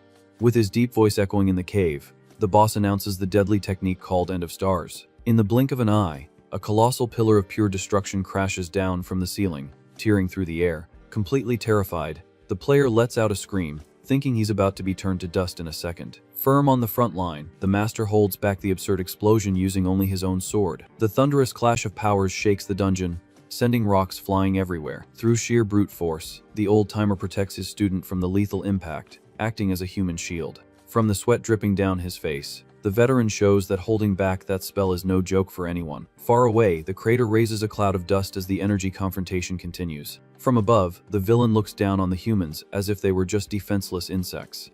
Kneeling from the magical pressure, the warrior hears the monster mercilessly mock the situation. Just then, the beast asks mockingly if the human newbie is some kind of secret weapon for the swordsman. With great sadism, the dark mage announces he has also prepared a very special gift for them. Through more concentrated power, the scumbag unleashes the dreaded technique, Whisper of the Void. With his eyes locked on the enemy, Ars assesses the new threat, ready to retaliate. Like a macabre ghost, the king of the dead floats down to the stone floor level. Suddenly, the gray-haired man's eyes go wide as he realizes the true trap being set. With a snap of his fingers, the creature creates a dark barrier, separating the master from the apprentice. Annoyed by the cowardice, the man curses, questioning if the monster wants a one-on-one duel now. Calm and arrogant, the boss claims he would love to play with swords but has other priorities. Isolated in the magical barrier, the boy screams, asking what kind of nightmare he's been trapped in. Coldly, the undead says he first needs to deal with the little dagger the swordsman brought. Frozen in place, the warrior mutters curses for not being able to move a single muscle. Through pure battle experience, he instantly realizes he's been caught by an absolute mind control spell. Mentally, the old-timer understands that breaking this cursed hex will take precious time. Full of agony, the master silently begs his student to hang on just a little longer. Pushed by the dark aura, the player hears the demonic order to hand over everything he has. With his legs trembling, the kid feels terror completely take over his mind. Giant in the darkness, the beast declares itself the terror of the living and the absolute king of the dead. Completely frozen with fear, the hero hears the macabre demand to sacrifice his own flesh. Focused on the young man's internal power, the enemy's purple eye glows with pure magical greed. Suddenly, the boy's flaming blue aura violently explodes in a roar of rejection. Shocked by the brutal resistance, the villain retreats, feeling the absurd weight of that presence. Like a rabid dog, the magical protective spirit warns the dark beast that this body already has an owner. Caught off guard, the dark mage asks in shock what kind of ancient power that is. Through the opening in the spell, the gray-haired swordsman finally breaks the mental paralysis. Freed from his bonds, the master charges forward, cutting through the air towards the distracted enemy. Furious, the warrior screams the monster's name, going all in for the deadly offensive. With his staff in hand, the corpse king reacts quickly, preparing for the clash. In that exact millisecond, the creature's purple gem glows, revealing its greatest weak spot. In a perfect spin, the veteran brings down his heavy blade with all the strength he has. The precise blow tears through the magical defense and mercilessly shatters the crystal on the beast's chest. Propelled by lethal inertia, the man passes through the enemy's body, landing far on the other side. With a smirk, the old-timer confirms that the surgical takedown was an absolute success. Unable to believe his own defeat, the villain mutters that it's impossible as his body begins to disintegrate. Completely destroyed, the boss turns into just a pile of glowing dust covering the tome's stones. Panning from the killer sequence, the master catches his breath in the cave, relieved to have survived. Without losing a second, the gray-haired man runs towards his student lying on the ground. Covered in dust, our MC lifts his head, not understanding a single thing that just happened. In that same instant, the magical baseball bat begins to glow intensely with a neon blue hue. Suddenly, all the purple energy scattered by the dead villain stirs throughout the dark hall. Like a dark hurricane, the demonic magic envelops the boy's body, pulled in by the weapon. Surprised, the veteran realizes that all the Lich's colossal power is being swallowed at once. In the middle of the violent whirlwind, the player tries to withstand the absurd pressure of the absorption ability. Inside his own mind, the young man feels the magical flames frying every vein in his body. Screaming in pure agony, the hero writhes on the ground, unable to control such immense energy. The violent aura explodes, sending the heavy dungeon stones flying in a blinding flash. Worried for the kid's life, the master warns that swallowing so much elite magic could be fatal.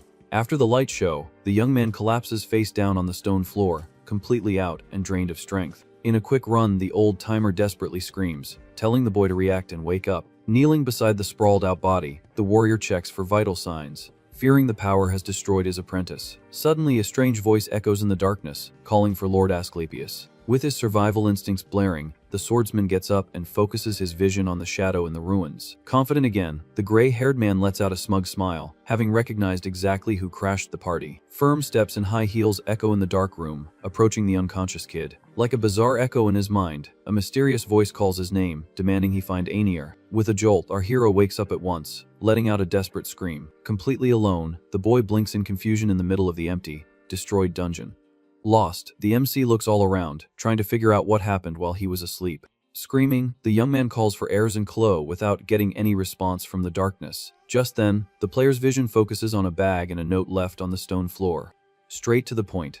The master's letter says an urgent matter came up, and they had to leave, promising that the Lich Pest was defeated. Full of doubts, the young man questions how he can read this bizarre language he's never seen before. But the harsh reality sinks in, and the only certainty is that the kid was mercilessly abandoned there. In a revealing flashback, the gray-haired warrior stares into the tome's darkness with an extremely tense look. Face to face with an intruder, the swordsman asks the reason for this sudden visit. Draped in elegance, the pink-haired beauty named Awakens walks slowly through the hall. With a cynical smile on her face, the sorceress displays a posture of absolute superiority.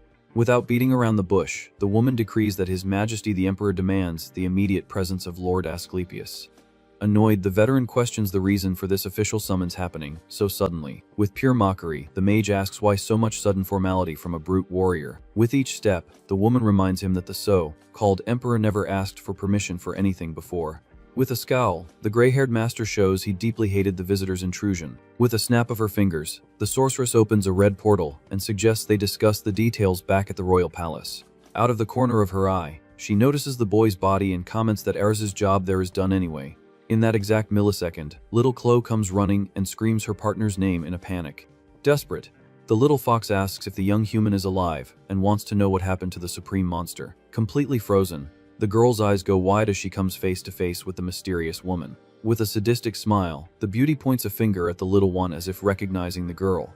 Trapped by the portal's magical pressure, the old-timer watches the confusion as the child screams for the human newbie. Kneeling beside the unconscious kid, the little girl shakes his body, trying to wake him up while crying her eyes out. Firm in his stance, the swordsman tells his apprentice to take a deep breath and calm down at once. Without delay, the man explains that the human just passed out from the shock of absorbing the Lich's heavy magic and is in no mortal danger. In total silence, the dark mage just watches the drama with an enigmatic look. Focused on the future, the warrior narrows his eyes, showing great concern for the situation.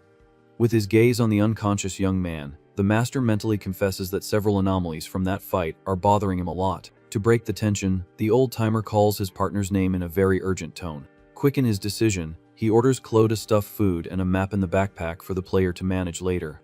Far from the pair, the sorceress listens to every word of the survival strategy with total attention. Fixing her red gaze on the target, the woman shows a purely dangerous interest in the boy sprawled on the floor. Curious, the villainess mutters to herself, replaying the shocking information that the human did indeed absorb the lich. In a sadistic gesture, the beauty bites her own lips, letting out a little laugh full of ulterior motives. Completely ecstatic with the discovery, the mage concludes she has just stumbled upon an extremely valuable living treasure.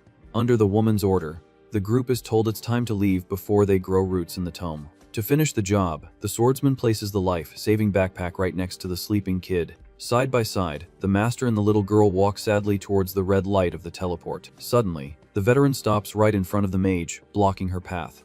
Without changing his tone of voice, the warrior makes it clear he's going to give some serious advice as a warning. With a purely murderous look, the gray-haired man demands that the sorceress stop paying attention to the boy immediately. To ensure the threat carries weight, the man warns that she better obey if she wants to stay alive for long. Right after, the little fox passes through the red magic, vanishing from the dungeon for good. Full of self-confidence, the mage shrugs, completely ignoring the warrior's deathly pressure. On the stone floor, the hero remains passed out, oblivious to the intrigue, filled farewell. Standing in the portal, the beauty promises to keep the threat in mind, and disappears into the darkness. In a quick flash, the dimensional magic closes, leaving not the slightest trace of energy behind. Back in the present, our MC pouts, whining about the extreme cruelty of being left behind. Full of drama, the kid laments that he already considered the two his new family for real. In a fit of rage, the player yells at the ceiling, complaining to the winds that he was the only fool who was sincere in their friendship. After the tantrum, the young man takes a deep breath, trying to get his head straight to accept the raw reality. Logically, the young man deduces that his companions must have faced some brutal and unavoidable emergency to disappear like that. On the second reading of the note, the hero finds the part where the master thanks him for his help in killing the monster Strange. Checking his own body, the protagonist notices he doesn't feel any absurd power change like he did with the other absorptions. Lost in the middle of that colossal room, the boy reflects on the bad luck of passing out right at the epic climax of the battle. Suddenly, a greedy smile takes over the kid's face, and he decides to loot the boss's remains so as not to leave empty-handed. Like an excited child, the kid searches the area, betting that a monster of that level certainly dropped some legendary item. Quickly, he holds up a bizarre skull that the system reveals to be a hero-level cursed elven orb. Right after, the villain's own macabre staff appears, described as the legendary weapon of pain and despair. Far from the nasty loot, the player backs away, sweating coldly, afraid of catching a heavy curse just by looking at the blood, stained daggers and vengeful hammers. With no desire to use devil's weapons, the young man focuses on the parchment map left inside the bag. With the old compass in hand, the young man tries to find his location in the middle of nowhere to set a route. Used to his phone's GPS, our hero bitterly complains about the absurd difficulty of reading a paper map in a cursed desert. With great effort, he finally understands the legend and discovers there's an isolated human village just past the western forest. Already outside the cursed tome, the boy faces the sunset, sighing at the long, lonely journey that has just begun. Without wasting time, the protagonist returns to the bloody routine, breaking the jaw of a wandering skeleton in the first kilometer. Focused purely on survival, the kid brings the wood down, wiping the bony pests off the map one by one. Step by step, alone under the desert sun, the player reflects that it's been 3 months since the forced separation from the group. Thanks to the tough survival lessons from the warrior and little Chloe, the young man managed to cross the sandy hell without serious injuries. With his eyes shining with hope, our MC lets out an extremely relieved sigh upon seeing the end of the horizon. Before a green, vibrant valley, the hero celebrates his victorious and definitive escape from that dead and cursed land. After almost a year of dust and bones, the sight of trees and green grass brings instant peace to the kid's heart. Breathing the pure forest air, he closes his eyes and enjoys the smell of nature with a smile on his face. Just then, a colossal crash cuts through the forest's silence, knocking down trees in the distance and raising a cloud of dirt. With a deadpan expression, our MC mutters that he spoke too soon about the place's calm. Quickly, the boy's attention is drawn by the sound of water puddles being desperately stomped on. Dashing down the muddy path, a blonde adventurer runs for his life without looking back. Completely terrified, the young man curses his own bad luck while trying not to trip on the thick forest roots. In the distance, a colossal silhouette cuts through the cloudy sky, showing that the young man isn't running from something small. In a brutal impact, the beast suddenly lands, creating a violent crater right in front of the fugitive. Thrown to the ground by the shockwave, the blonde man coughs up dust, his whole body etching. Overcome by terror, the adventurer questions through tears what the heck a creature like that is doing in a beginner's area. Before him, the scaly figure of a giant wyvern blocks the path, displaying lethal fangs ready to tear flesh. Trembling and in a cold sweat, the human realizes he has no chance of facing the winged beast head-on. In the young man's mind, the certainty of death hits hard as he remembers that even the group's leader was mercilessly slaughtered minutes ago. Indignant, he laments the fact that they had only gone there to hunt some weak goblins, and ended up finding a lizard-shaped nightmare. In a demonic roar that shakes the entire forest, the wyvern opens its jaws to bite off the blonde guy's head. Completely frozen in terror, the human shuts his eyes tightly, just waiting for the end of the line. Suddenly, figure leaps from the trees, delivering a brutal cross, slash directly to the beast's face. Kneeling on the grass, the young man opens his eyes in shock, recognizing the last-minute savior. Breathing heavily, the fox girl named Alyosha takes the front line, facing the winged monster head-on. Furious, the feline warrior lets out a roar, telling her useless partner to get up from the mud right now. Confused, the blonde man tearfully questions why his friend came back, since the plan was for her to be bait so he could escape alive. Full of swagger, the girl smirks and says she wasn't going to let the coward play the tragic hero alone. Moved and paralyzed with guilt, the adventurer mutters his partner's name, his voice choked with emotion. Facing the enraged dragon, the little fox adjusts her combat stance, ready for a lethal clash. Worried, the human tries to confirm if his friend really has some crazy strategy to take down the beast. With sweat dripping down her face, the warrior retorts, telling him the real deal and reminding him that not even their leader lasted a minute of fighting. Straight to the point, she proposes the only possible plan and tells her partner to get his legs ready to run on the count of 3. Dry mouth from pure nervousness, the blonde guy gulps and agrees with the suicidal escape idea. Focused on the perfect timing, the girl starts the fatal countdown, yelling the number 1 at the top of her lungs. Without waiting for 3, the giant lizard attacks, unleashing a lethal blow with its spiked tail. Caught completely by surprise by the cheap shot, the human barely has time to react. In the blink of an eye, the feline girl is violently thrown against the trees, leaving a trail of destruction in her wake. Bleeding and dizzy, the blonde man screams his friend's name as despair takes over his soul. Soon, the winged beast turns its scaly head and focuses its deadly yellow eyes on the last human standing. Completely focused, the monster gives no room for escape as the adventurer clenches his teeth in a mix of rage and panic. To break the deadly tension, an arrow whistles through the wind, coming from an archer hidden in the bushes. Scared and trembling, the young woman named Cerise apologizes to the blonde for not being able to escape alone as planned. Annoyed by the group's suicidal loyalty, the young man yells, demanding the archer get out of there that very second. Indifferent to the human drama, the wyvern ignores the shout and charges like a missile to devour the kid. On the verge of a nervous breakdown, the archer screams for the beast to let her partner go while hopelessly drawing her bowstring. With gritted teeth, the archer begs the heavens for some miracle or miracle worker to appear and save their lives. Soaked in tears, the girl's finger freezes on the bow's trigger, accepting their collective death sentence. In a bizarre crash of blue energy, a baseball bat descends from the heavens, smashing the wyvern's skull directly into the dirt ground. Utterly shocked and covered in dust from the crater, the 2 survivors' eyes go wide, unable to believe the miraculous scene. As if it were nothing, our MC rests the glowing bat on his shoulder amidst the smoke of the epic battle. Quickly, the blonde and the archer bow, nearly touching their foreheads to the ground, yelling words of infinite gratitude for the divine rescue. In the peace of the clearing, the mood returns to normal after the massacre of the scaly boss. A bit embarrassed by the extreme flattery, the boy gives a sheepish smile, claiming it was just a lucky shot. In the heat of the moment, the blonde guy grabs the hero's hands, insisting that the blow's force was something surreal and legendary. With wet eyes, the adventurer declares the newcomer the absolute savior of their failed group. With a long sigh, the young man acknowledges that without the stranger's surgical intervention, everyone there would have become lizard food. Glancing sideways at the fallen colossal beast, the human confesses that taking down a creature like that in a single blow is pure madness. Curious and full of hope, the blonde guy asks if the big savior is part of some famous league of elite adventurers. Full of respect, the young man asks if the stranger is a famous high-ranking hunter in this region. Daydreaming, he guesses the kid must be gold rank or even a mythical platinum rank. Completely lost on the subject, our guy just listens to the storm of questions without understanding a single word about the ranking system. With a blank expression, the boy turns his head and asks the classic question of someone who just parachuted into an RPG, what the heck is a gold rank hunter? Confused by the master's absurd ignorance, the pair of adventurers freezes, staring at the young man's face.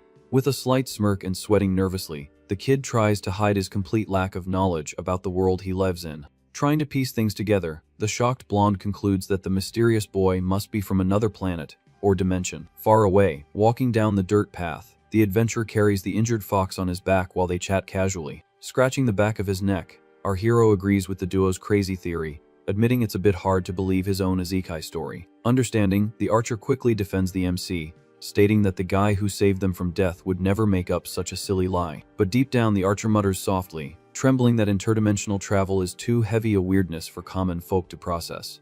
As a consolation, the blonde guy tells it like it is, saying there are many bizarre mysteries in the forest, and they don't know everything either. More relaxed, the player reflects that cases of people from other worlds dropping in must not be a common thing in the village. Striking up a conversation, the group leader admits that the biggest shock of the day wasn't the bat blow to the wyvern's head. Reliving the bizarre scene, he says the craziest part was seeing a spectral demonic head sprout out of nowhere to chew on the beast's corpse. To top off the madness, the human explains that the magic solidified into the cylindrical energy bat that the hero carries on his shoulder. All excited, the injured little fox playfully asks from her partner's back if the MC's world is full of mutants with such overpowered abilities. Focusing on the bright side of the misunderstanding, our hero smiles, thinking it's 1,000 times easier to let the natives believe the fantasy. Confirming the theory, he tells a silly lie, saying that magical powers are a common thing in his homeland. Suddenly, the sound of boots stopping cuts off the chat, and the blonde man announces loud and clear that their journey is finally over. With his eyes sparkling with joy, the young man points to the horizon and gives an official welcome to the new savior of the peaceful village. Finally, the group reaches the bustling city of Shiltrak and sees civilization after a long time isolated in nature. With tears in his eyes, our MC almost cries with emotion at seeing so many people together, walking through the stone streets. Confused by the reaction, the blonde guy asks if the city wasn't what the young man was expecting to find. In a quick reflex, the boy wipes his face and plays it off, saying everything is perfectly fine. Lost in nostalgic thoughts, he just remembers how much he missed social life and the noise of civilization. Through the narrow alleys, the bustling movement of ordinary people brings immense relief to the young man's heart. Already in a local tavern, our hero devours a giant piece of meat and chugs a brimming mug of drink. With a hard slam on the table, the kid lets out a sigh of pure satisfaction after quenching his thirst. Satisfied with the meal, the young man reflects that this was his first alcoholic drink as an adult, and in a magical world no less. After filling his stomach, the stranger asks about the whereabouts of the adventurer duo who disappeared from sight upon entering the village. Straight to the point, the blonde explains that the fox went to get medical treatment, and the team leader's body would be properly recovered. With a slightly heavier expression, our boy recalls the bloody tragedy that took their partner's life in the woods. With a gentle smile, the human tries to keep the mood light and friendly despite the recent sadness that shook the team. Right after, the blonde guy hands over a small bag full of coins and asks the savior to rest in an inn room. Happy with the money, the player confirms that the two will meet again after everyone gets some sleep to recover their stamina. Alone at the table, the MC takes a look at the noisy environment, crowded with mercenaries from the local guild. All around, warriors drink and celebrate, showing that real fantasy life is quite bustling outside the dungeons. At the counter, a dwarf chugs a barrel of beer while a bunny waitress serves the hungry customers. With his chin resting on his hand, the kid tries to decide what his first official step will be in this completely unknown place. Overcome by absolute exhaustion, the hero sits on the edge of a soft, clean bed in the rented room. Without a second thought, the young man collapses onto the mattress with white sheets and passes out heavily. After many hours of sleep, our guy rubs his eyes, realizing he completely conked out and lost all track of time. Suddenly, the wooden doorknob makes a strange noise and attracts the attention of the recently awakened young man. With a sleepy face, the boy opens a small crack to see who the heck is outside. In front of the room, the complete trio of adventurers appears to check if their big savior rested well. Covered in white bandages, the feline girl turns her reddish face away, a bit shy, trying not to show too much gratitude for the help. Surprised by the unexpected visit, our hero blinks a few times, trying to process the situation in the hallway. Going down the tavern stairs, the kid hears the blonde adventurer call his name with great excitement in his voice. With his arm raised, the young man signals to the corner table where the entire group is already gathered, waiting for the special guest. On the laden wood, a veritable mountain of bread and delicious food already awaits the hungry stranger. With a heavy mug of beer in hand, the little fox grumbles that she insisted on thanking him personally for his brutal strength in the woods. Gathered around the steaming food, the group creates a very relaxed atmosphere to talk and drink in peace. With his mouth full, our MC assures them he slept like a log and is ready to take on another monster. With a very formal posture, the blonde young man officially introduces himself as Alt, a bronze, ranked hunter from the Just Wanderers group. Pointing to his side, he introduces the feisty feline-eared warrior as Alyosha, the vital frontline partner. Right after, the smiling archer is introduced as Sarais, the team's long-range damage support specialist. Confused by so much RPG information, the player asks what the heck this whole rank and guild system thing means. Shocked by the extreme ignorance, the three partners freeze in place, unable to believe the strong human's absurd question.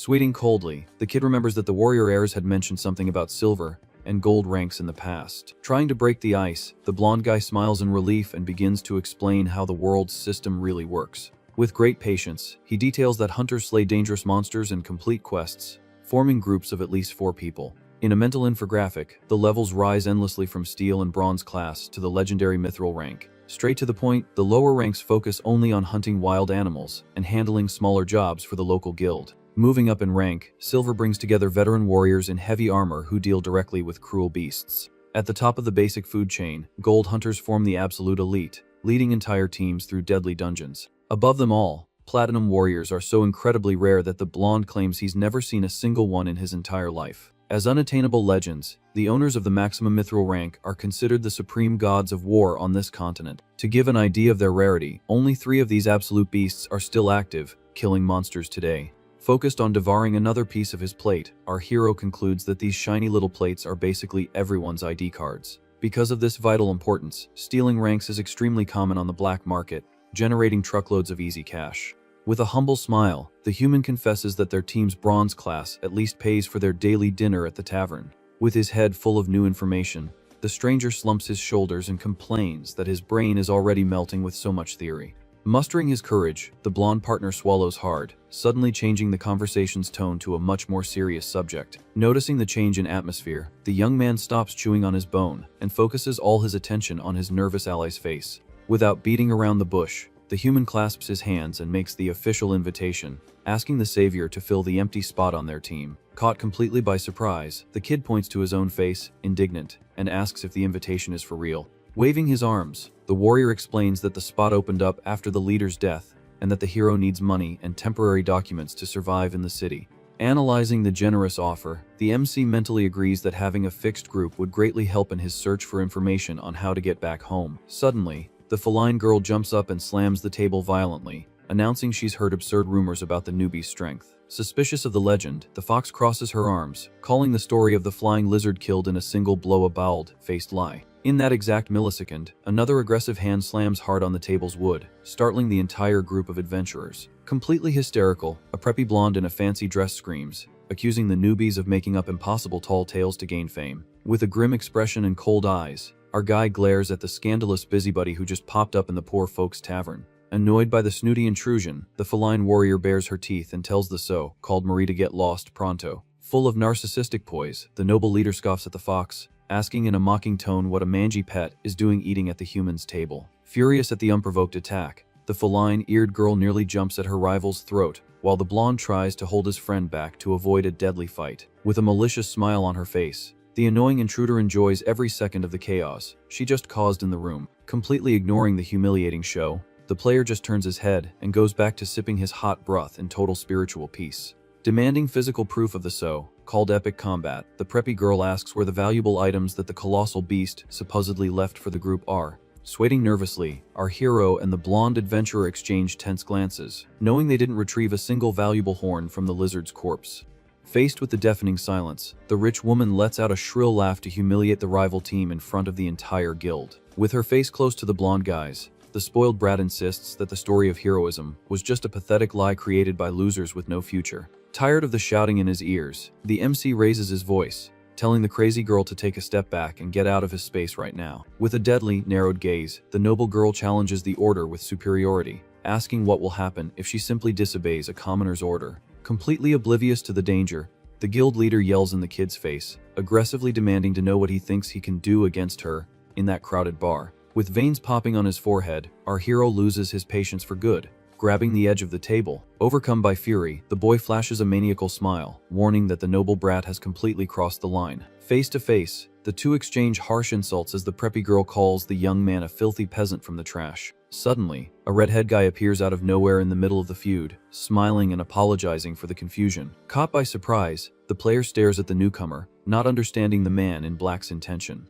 Full of charisma, the suited intruder maintains a gentle smile to try and defuse the situation. With a hand on the girl's shoulder, he moves the preppy girl away and tries to calm the annoyed noble's temper. Suspicious, our MC narrows his eyes, coldly assessing the real intentions of that suited man. Without losing his composure, the redhead shows he has complete control of the situation, exuding a masked superiority. Furious at the intrusion, The preppy girl scolds the man named Brian for ruining her humiliating fun. Soon, the system reveals that the handsome mediator is the leader of the noble oppressor team himself, named Brian Human. To avoid more drama, the suited warrior pulls his partner away and suggests they leave to get something to eat. Completely indignant, the kid steps forward and grabs the redhead's shoulder, warning him that the conversation isn't over. In the blink of an eye, the noble's smile vanishes, revealing an extremely cold and deadly side eye. In a frightening tone of voice, the man demands the newbie let go of his clothes and drop the subject right there. Faced with the veiled threat, our hero just maintains a blank expression, not backing down a single millimeter.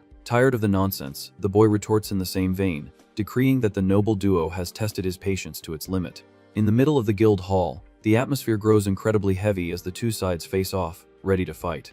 Focused on his opponent, the redhead immediately realizes that the stranger has no fear of his killing pressure. Suddenly, a small hand pulls on the suited man's shirt hem, breaking all the demonic tension in the place. From the ground, a little dwarf girl with red hair appears, telling her team leader to stop the useless hostility. With a commanding voice, the little one scolds the preppy girl, stating that the whole mess is the blonde loudmouth's fault.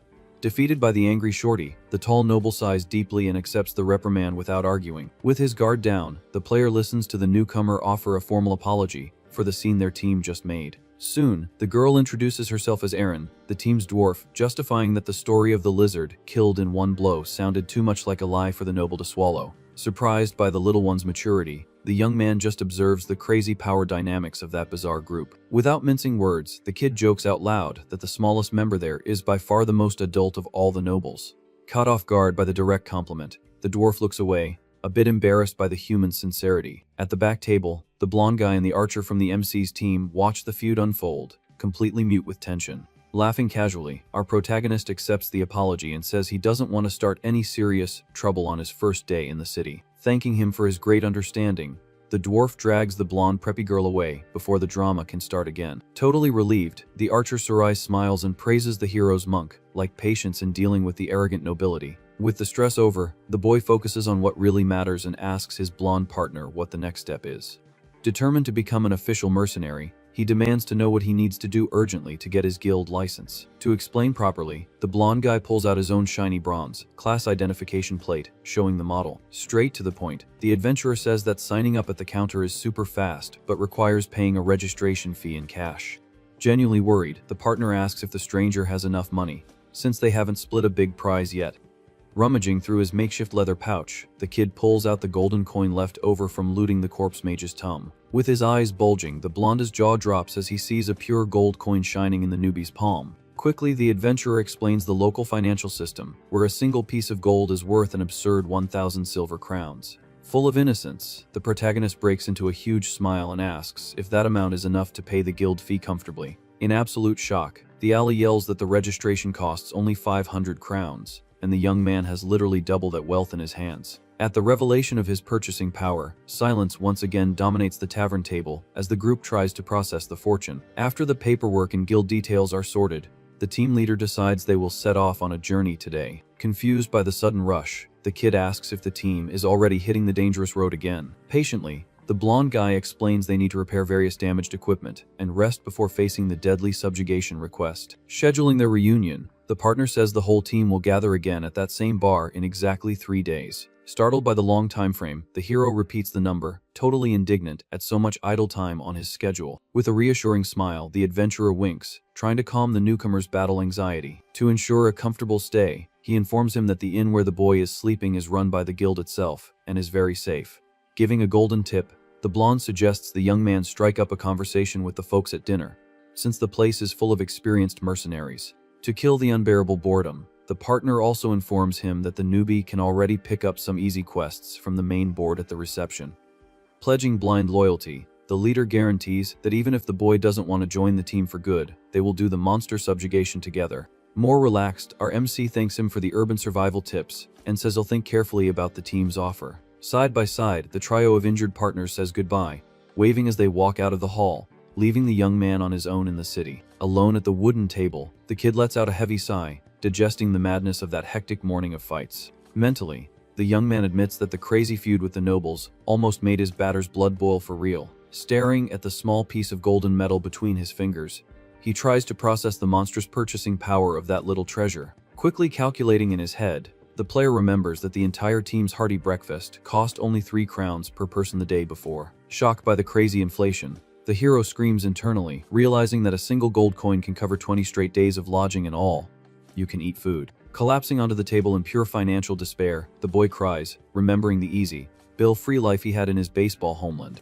Whimpering like a child, he curses his own doomed fate for forcing him to worry about the cost of living in a magical world. In a quick reality check, the young man lifts his head and decides he needs to pick up a quest urgently to avoid starving on the street. Already at the village's armor shop, the stranger tries on a basic leather suit reinforced with a steel shoulder pad and a sword sheath. Full of swagger, the kid puts both hands on his hips, posing while the tailor shop owner showers him with compliments on the perfect fit of the garment. When it's time to pay the bill, the seller smiles, charging 250 crowns with a special discount just for new adventurer clients. Leaving the shop with his wallet bleeding, the hero breaks into a cold sweat over the absurd financial hit his travel budget just took. With his new mercenary look secured, he thumps his own chest and focuses on the mission of finding a very lucrative job today. Walking through the busy street of Shiltrock, the rookie hunter tries to decide which activity to start his RPG career with. Counting the very few silver coins he has left, the young man comes to the obvious conclusion that he needs to visit the guild's quest board right now.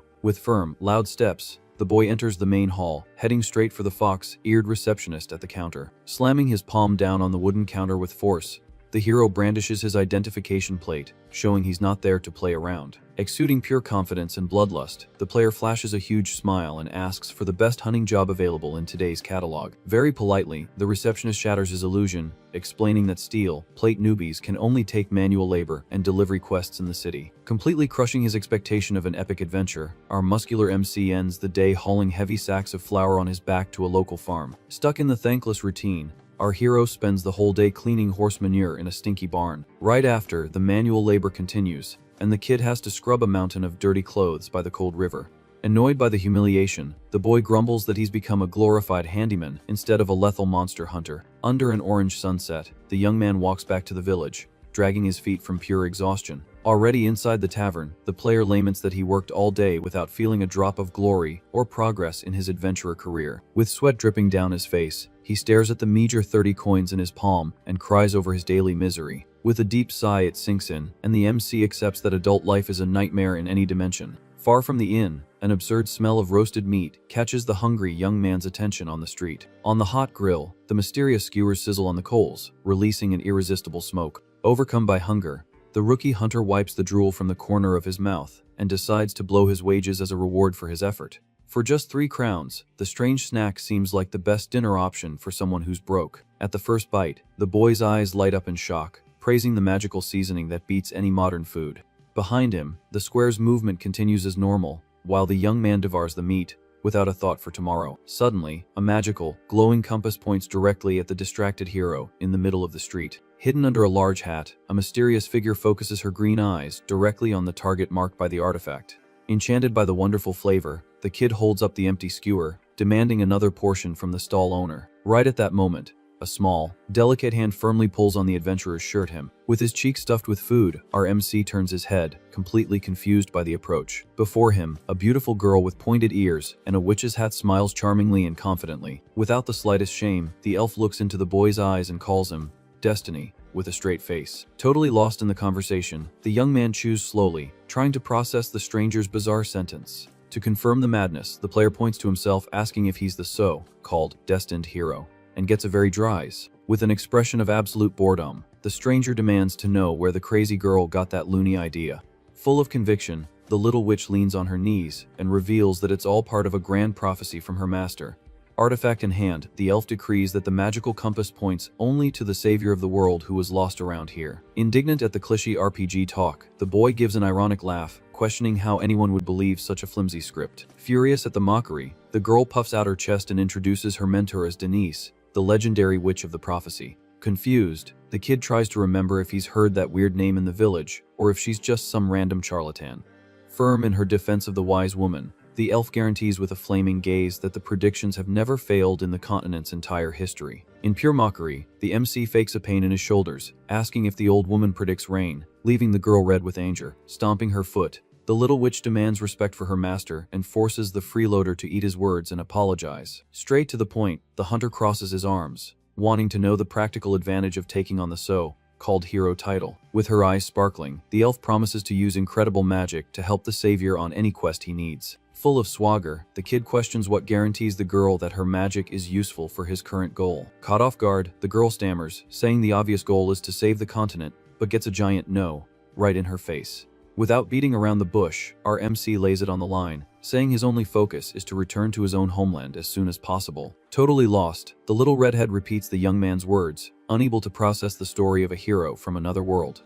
Tired of the nonsense talk, the stranger gets up from the table, dismissing the prophecy gibberish and the whole savior act. Firm in his decision, he emphasizes that this cursed universe is not his problem, and the reasons to flee are countless. With his back to the square, the kid tells the witch to find another sucker for the mess-eye job and walks away in silence. Left behind, the elf lowers her head with a sad look, murmuring that the compass doesn't point to anyone else but the off. Far from the street, the scene cuts to the suited Brian dealing with a mountain of guild paperwork. Leaning on the table, the preppy blonde laughs at the leader's face, mocking the humiliating way the redhead was ignored by the stranger. Lacking patience for the brat, the warrior tells the noble to find something to do or help sign the overdue documents. Full of gossip, the blonde retorts that there's no better entertainment than watching the disaster in other people's lives. With a heavy sigh, the noble warrior scribbles on the papers in layman's being the only one responsible for dealing with the team's boring paperwork. Screaming, the preppy girl claims that's the exact purpose of the young man's existence as the leader of the noble oppressor team. Calm and sarcastic, the redhead agrees with the brat while planning to use the secret information he overheard about the so-called prophecy. On the stone street, the little redhead witch remains seated on the park bench, remembering her official mission. With a melancholic look, the girl named Ariel reviews the strict orders she received from her ailing master.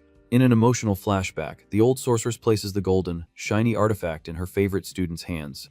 Bathed in tears, the young apprentice holds the magical compass, listening that this item will guide her steps towards the true hero.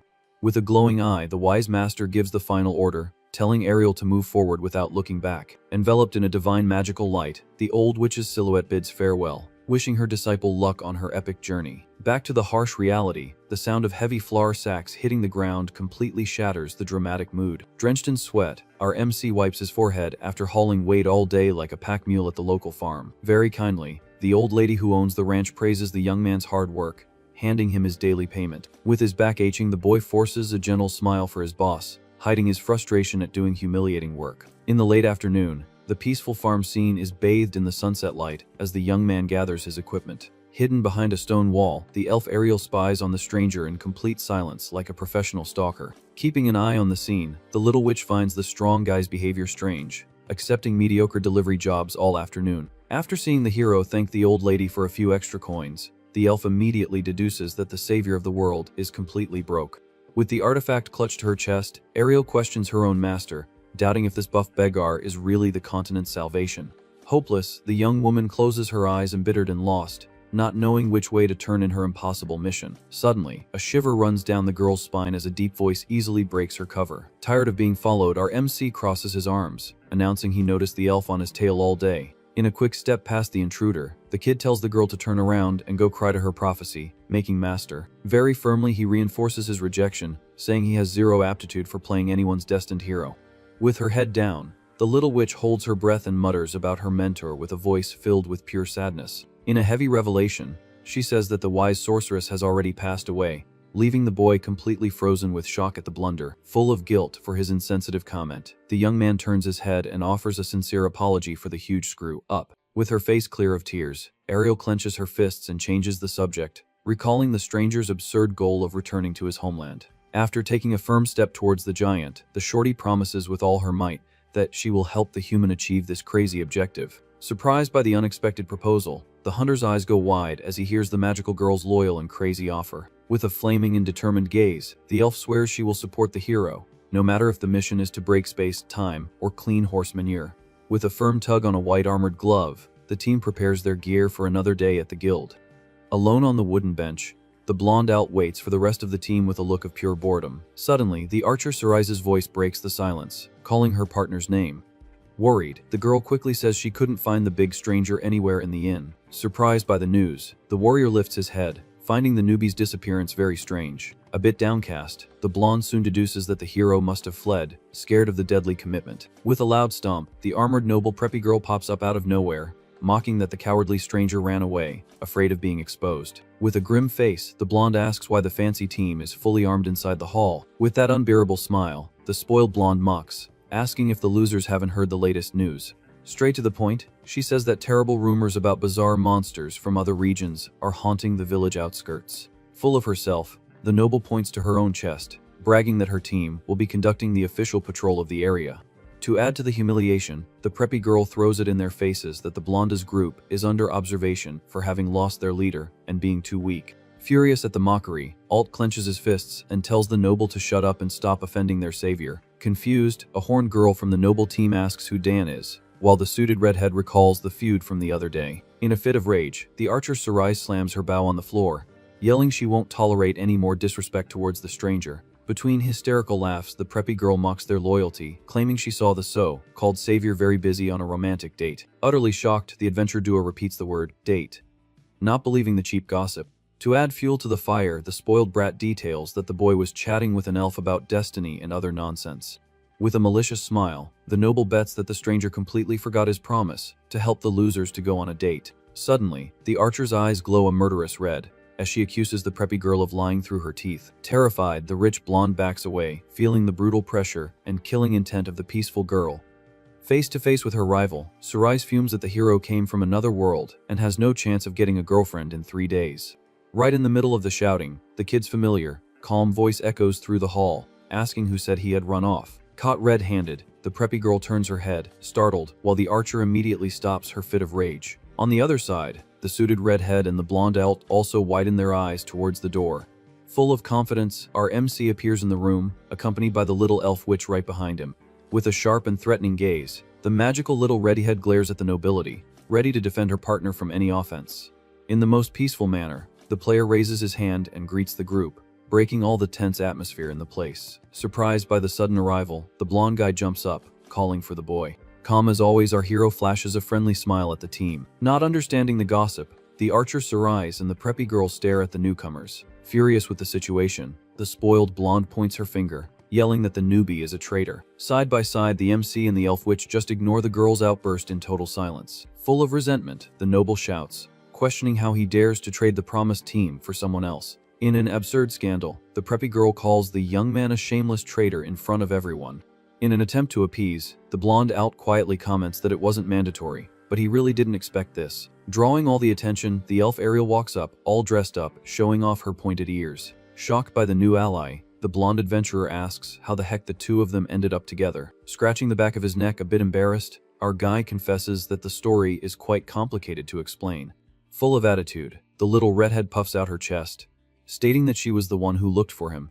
With a love-struck look, the elf declares loud and clear that destiny guided her to the hero. Stunned by the cheesy declaration, the preppy girl and the blonde's eyes go wide in pure shock. Even the calm archer Sarai takes a little jump back, surprised by the sudden romance. At the back of the hall, the suited redhead just watches the scene with a calculating look. Without wasting time, the noble leader approaches the table, telling the group not to get the wrong idea about the meeting. Full of cheap charm, the suited man gets close to Alt and asks for the new member's name. Cold as ice, the little witch glares at the intruder without showing the slightest bit of interest. Quickly, the blonde guy introduces his partner, calling her Ariel and asking if she's coming on the mission. Straight to the point, the elf sits at the table and decrees that her only goal in life is to help the boy Dan.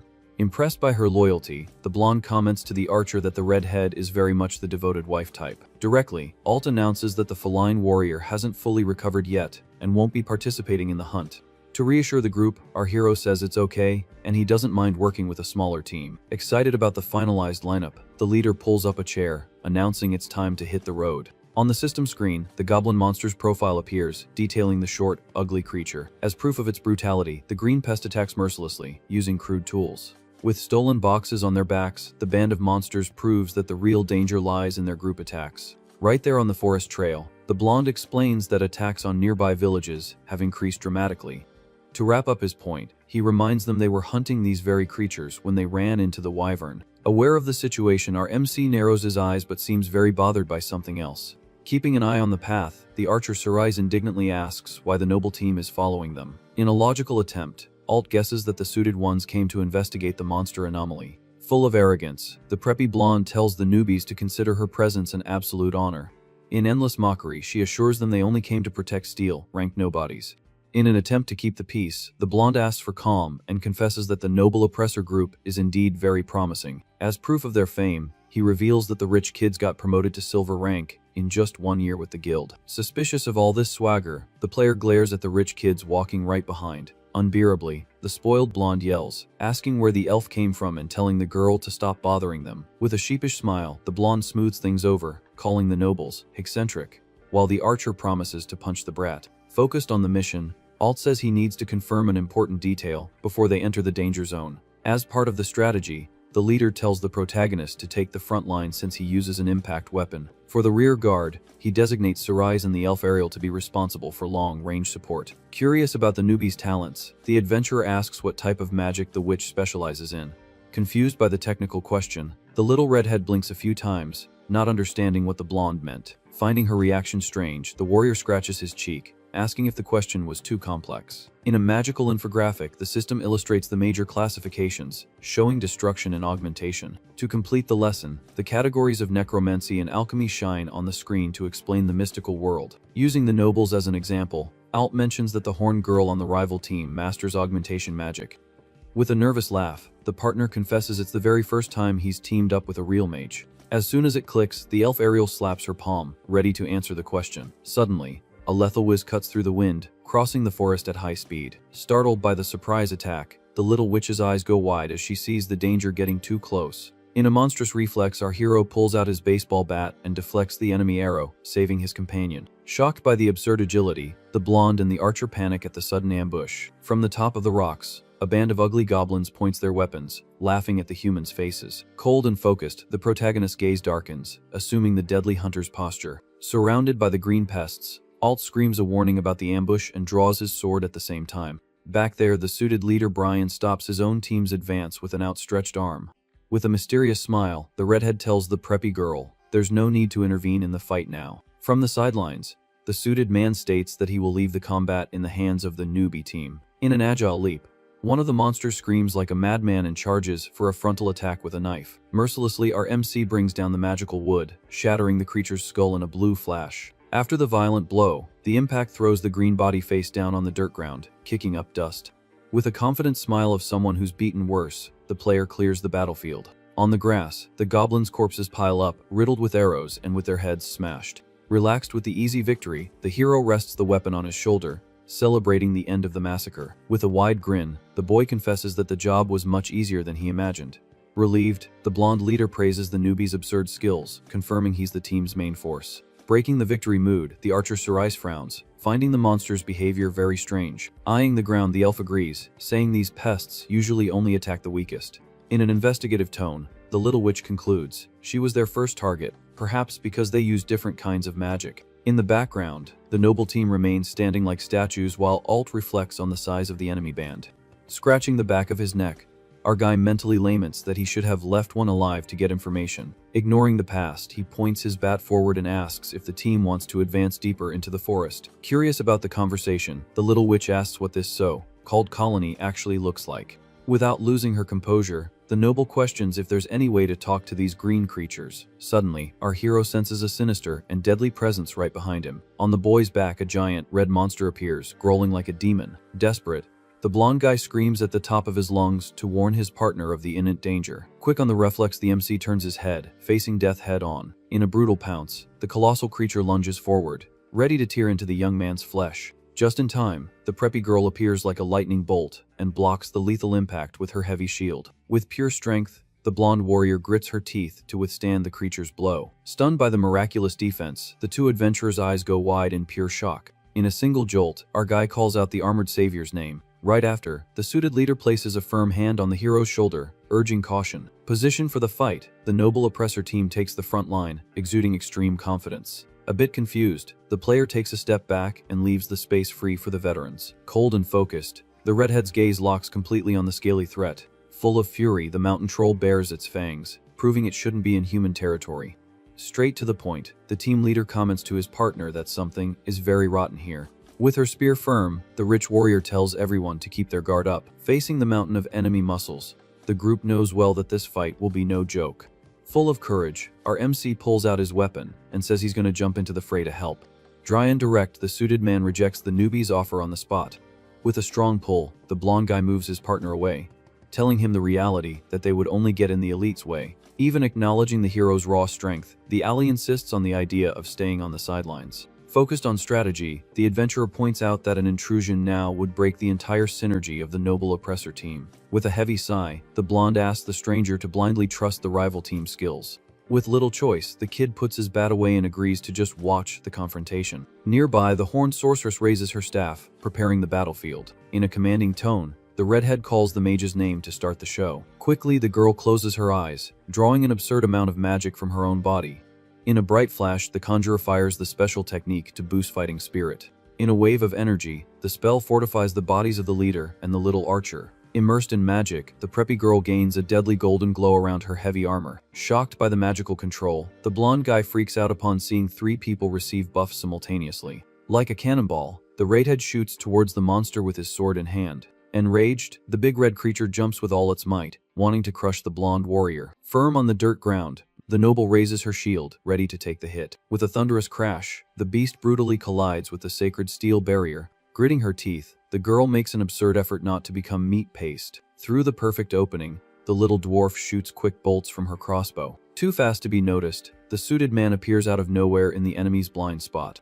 The accurate arrow pierces the beast's eye, which roars to the heavens in pure agony. Blinded by the pain, the giant lizard swings its arms, letting its guard down while the redhead signals to his partner. Attentive to the leader's signal, the blonde warrior prepares her deadly pounce. With sturdy ropes, the suited man lassos the monster's leg, breaking the pest balance. Freed from the heavy block, the preppy girl advances like a true war machine. In a surgical cut, Brian's sword viciously rips through the creature's heel. Immediately, the warrior pushes off and jumps away, avoiding the counterattack. Gravely wounded, the colossal creature bellows in pain, feeling its torn muscles. With his jaw on the floor, our hero praises the rich kid's perfect teamwork. Eyeing the group, Alt details that the warriors fight as if they were a single living body.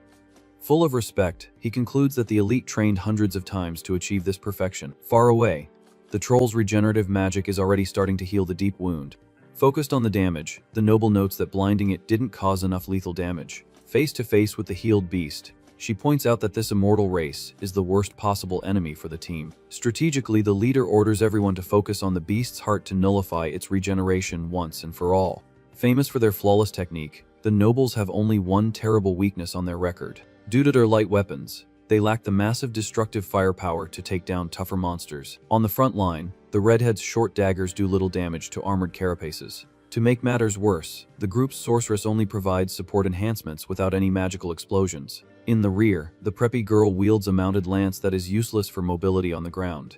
Originally created for heavy cavalry, the weapon becomes a hindrance in the hands of an infantry soldier. As a solution to this flaw, the entire team directs all their buff magic exclusively to their leader. Without wasting time, the sorceress immediately casts the absolute strength enhancement. Next, the golden energy multiplies the noble warrior's speed and defense. Finally, the sharp lance itself gains a destructive glow, ready to pierce anything. Charged with power, the blonde becomes a killing machine, surpassing the strength of an entire cavalry. In the blink of an eye, the girl dashes towards the target, leaving a trail of dust on the ground. Completely astonished, the archer and the little witch are left speechless before the insane speed. Enveloped in a blinding light, the leader projects the aura of a golden unicorn, piercing the battlefield. Aware of his inevitable defeat, the giant monster's eyes bulge, fixed on the deadly glow. Like a violent drill, the lance rips through the wind and passes through the red beast without the slightest difficulty. Full of herself, the warrior smiles sadistically in the midst of the carnage. From a distance, our MC watches the madness, silently agreeing that the rich kids are way too overpowered. With a hole in its chest, the colossal pest falls dead to the ground, ending the tense combat. Addicted to the spotlight, the preppy girl laughs loudly, rubbing the damage in the newbie team's face. Full of swagger, the noble preppy girl sticks her nose in the air, thinking she's the queen of the world. Worried about his partner, the blonde adventurer screams the rich warrior's name. With a violent cuff, the blonde collapses to the ground as the redhead runs in desperation. Furious, the suited leader scolds her, reminding her that this technique destroys her body. After wiping her dirty mouth, the spoiled girl smiles, stating that nobles must set an example and that it was nothing. Focused on the mission, the leader suggests retreating for now and calling for reinforcements from the guild. Surprised by her attitude, the suited warrior is left completely speechless. Suddenly, the rich girl's eyes go wide as she perceives something terrifying in the shadows. Screaming, the noble tells the team to stop being stubborn and run, remembering the brutality of the fight.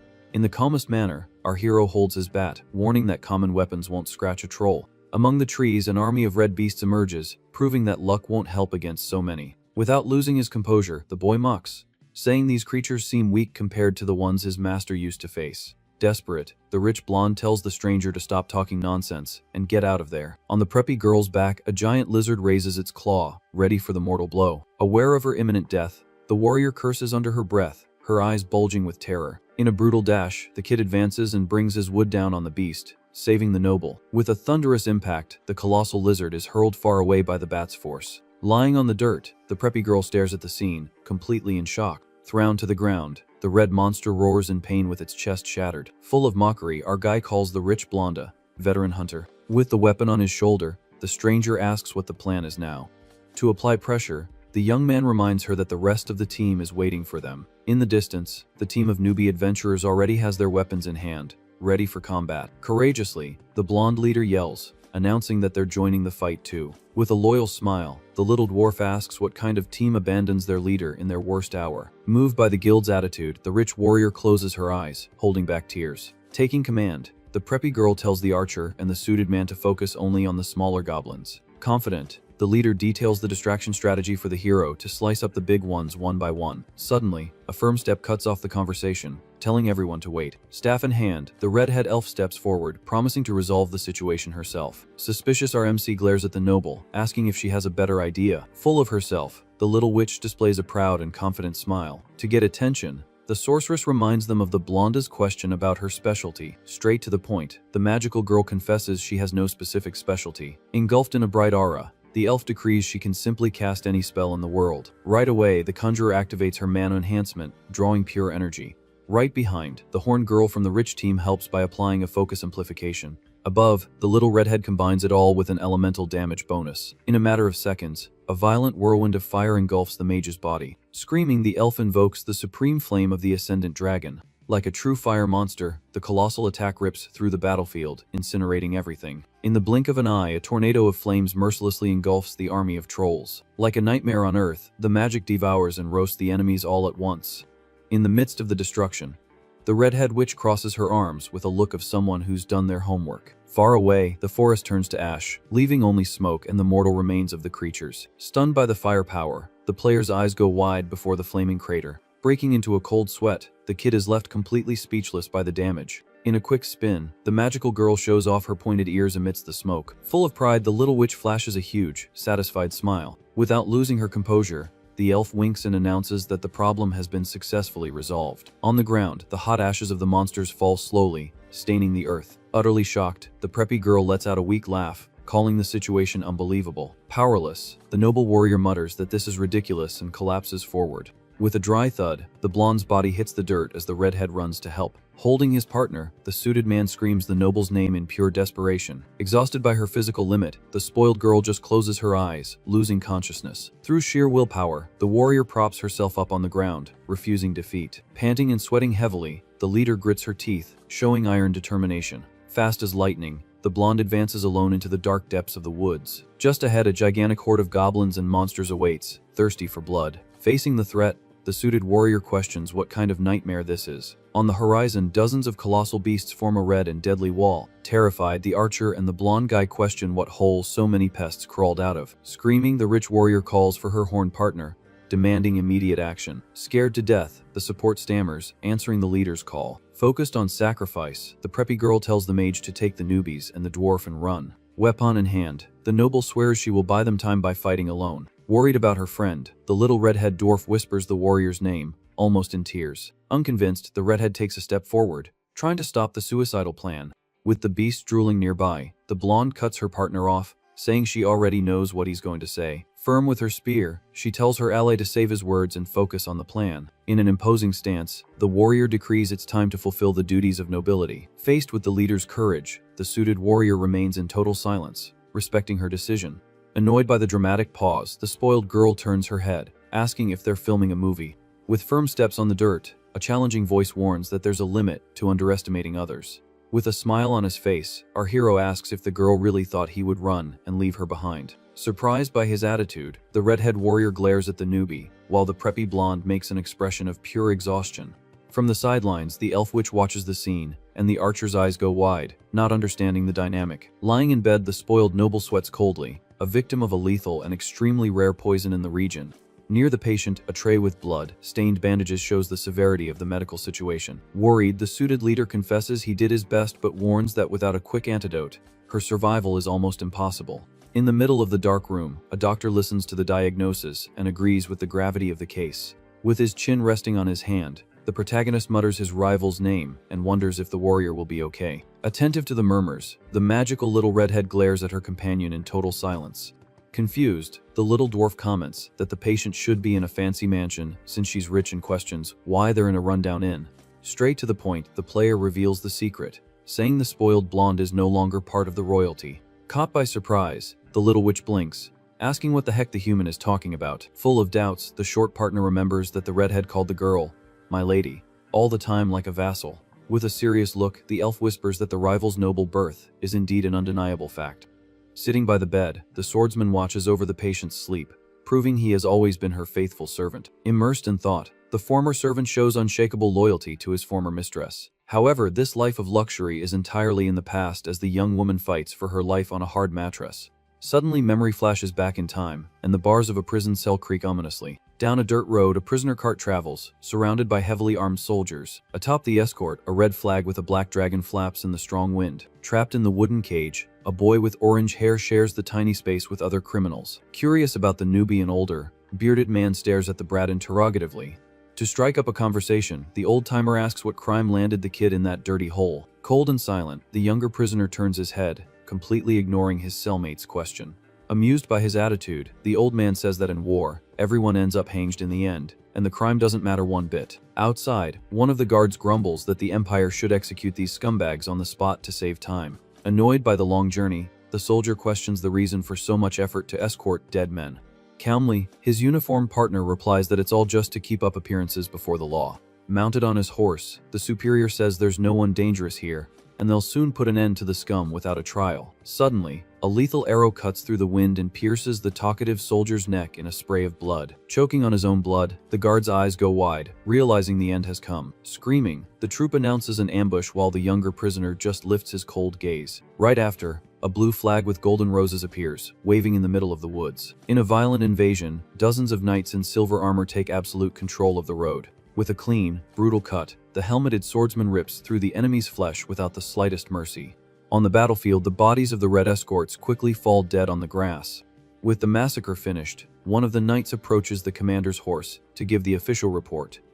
Heading towards the cage, the silver soldier asks what should be done with the living cargo left from the fight. Impatiently, his armored partner suggests the leader execute the criminals right there on the dirty ground. Kneeling on the grass, the prisoners await the final verdict, trembling with pure terror. With a heavy step of his steel boot, the commander dismounts, commanding total respect. Firm and emotionless, the tied-up kid lifts his head to face the general up close. With a gigantic posture, the blonde veteran asks in a deep voice what crimes they committed. Desperate, the older thief begs for mercy, swearing they only looted corpses in the war and nothing more. In a pure reflex, a sharp sound of a blade cutting the air echoes through the forest. Decapitated in a millisecond, the old thief's body falls, gushing blood in front of everyone. With an icy expression, the general proves he has no patience for lying scum. Terrified by the summary execution, the other criminal lets out a high-pitched scream of pure terror. Across the dirt, the severed head rolls to a stop right near the survivor's feet. Despite the macabre scene, the redhead boy maintains a blank expression as if nothing had happened. From the young man's null reaction, the younger knight comments that the brat seems like a lifeless, extinguished candle. Curious about his apathy, the bearded veteran asks if the youth has any attachment to his own survival. Right after, the leader repeats the question, wanting to know what sin condemned the kid. Through a deadly dark gaze, the prisoner finally decides to open his mouth. Without beating around the bush, the boy challenges the noble, telling him to cut off his head and end this charade. To provoke the beast even more, he asks mockingly if the big guy is scared of killing a kid for no reason. Furious at his audacity, the commander's son draws his sword, cursing the human trash's boldness. Surprisingly, the general lets out a loud, genuine laugh, breaking all the tension of the slaughter.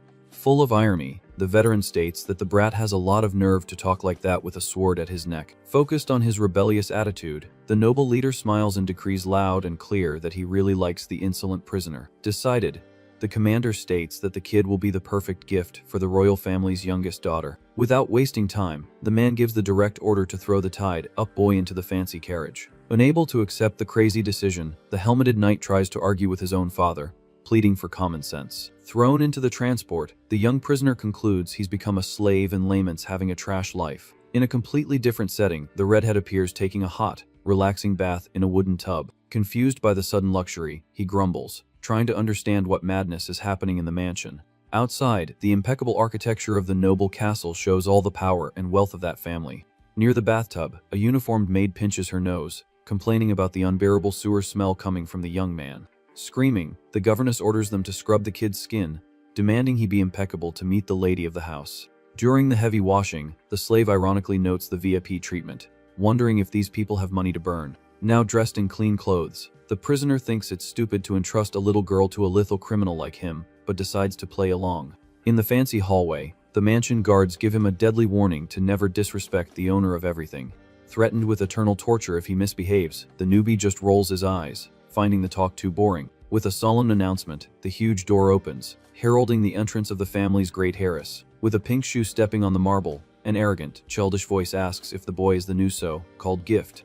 Dressed like a princess, the youngest daughter named Marie introduces the kid as the new gift from her father. With a cold gaze, the ex-prisoner analyzes the little girl and notes that she's very small. Without the slightest shame, the preppy girl points her finger and complains to the maid that the newbie looks very dirty and unworthy. Annoyed by the brat, the redhead finds this whole situation unbearable. With a smug smile, the girl says she will take very good care of the merchandise, since it's a special gift from the head of the house. Silently, the young man just stares at the girl.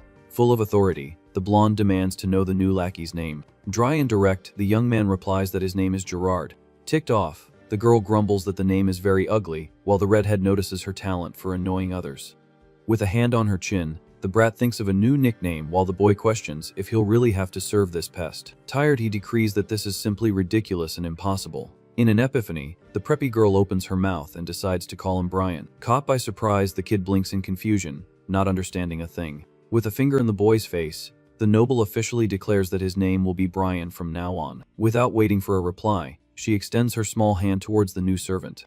With the biggest smile in the world, the girl states she's looking forward to working with him. Utterly shocked, the redhead mentally repeats the new name. Defeated, he sighs deeply and finds this whole situation very pathetic. In a time transition, the lackey cleans the furniture and reflects that humans adapt to anything. During the heavy cleaning, the young man realizes that the life of street robberies is behind him. Through the door, the maid Linda invites the young man to eat, and he notices the difference of having hot food instead of rotten trash. On the laden table, a bowl of hot soup awaits him. With a broom in hand, the ex-thief hears his colleague call his name, realizing no one wants to kill him anymore. Very gently, the maid asks if he needs help in the yard, exuding kindness.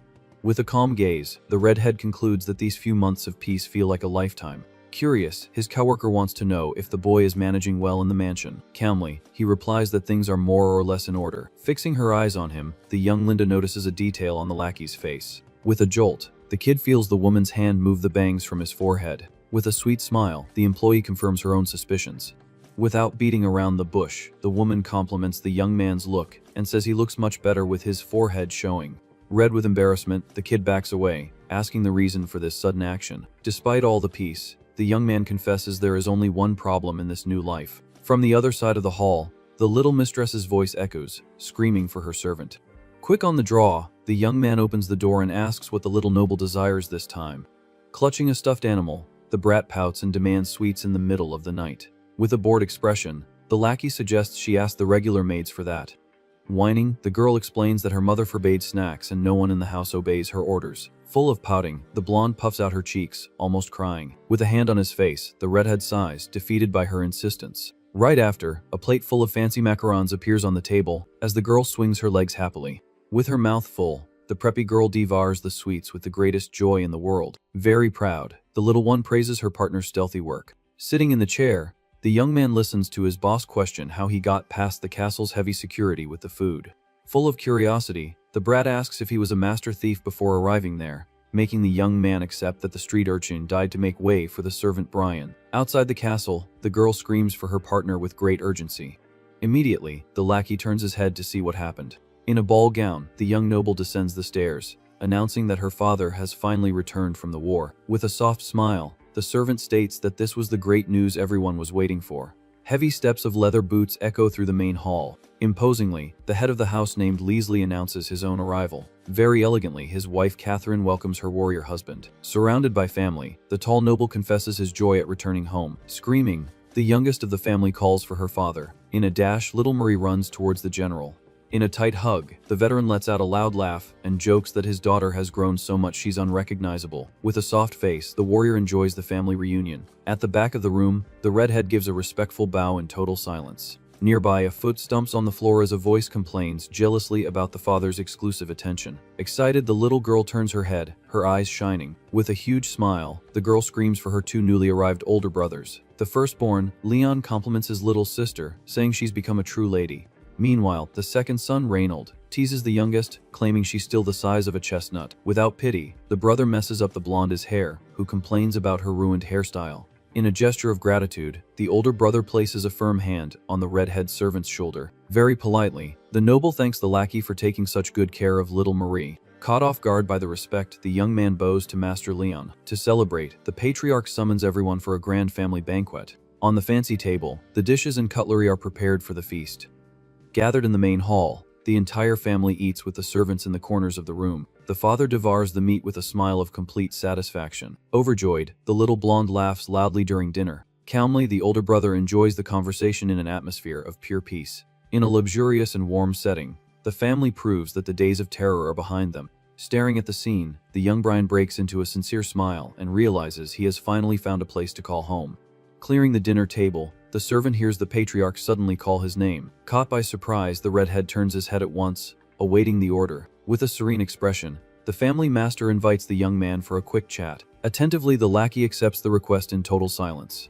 Under the moonlight, the general serves a hot drink on the castle terrace. Sitting side by side, the two share a moment of peace away from the staff. Holding his cup, the old-timer comments that 5 years have passed since the boy's arrival. Straight to the point, the master asks how the young man feels living under his roof.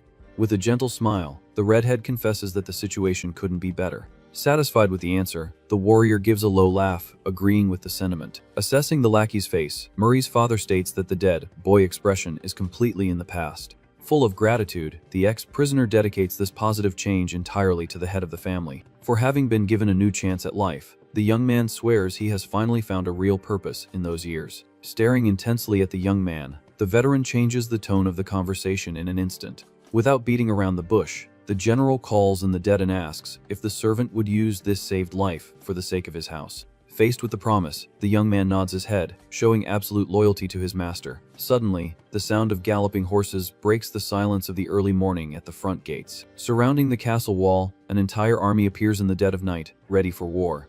With a hand signal, the troop commander orders everyone to halt the march immediately.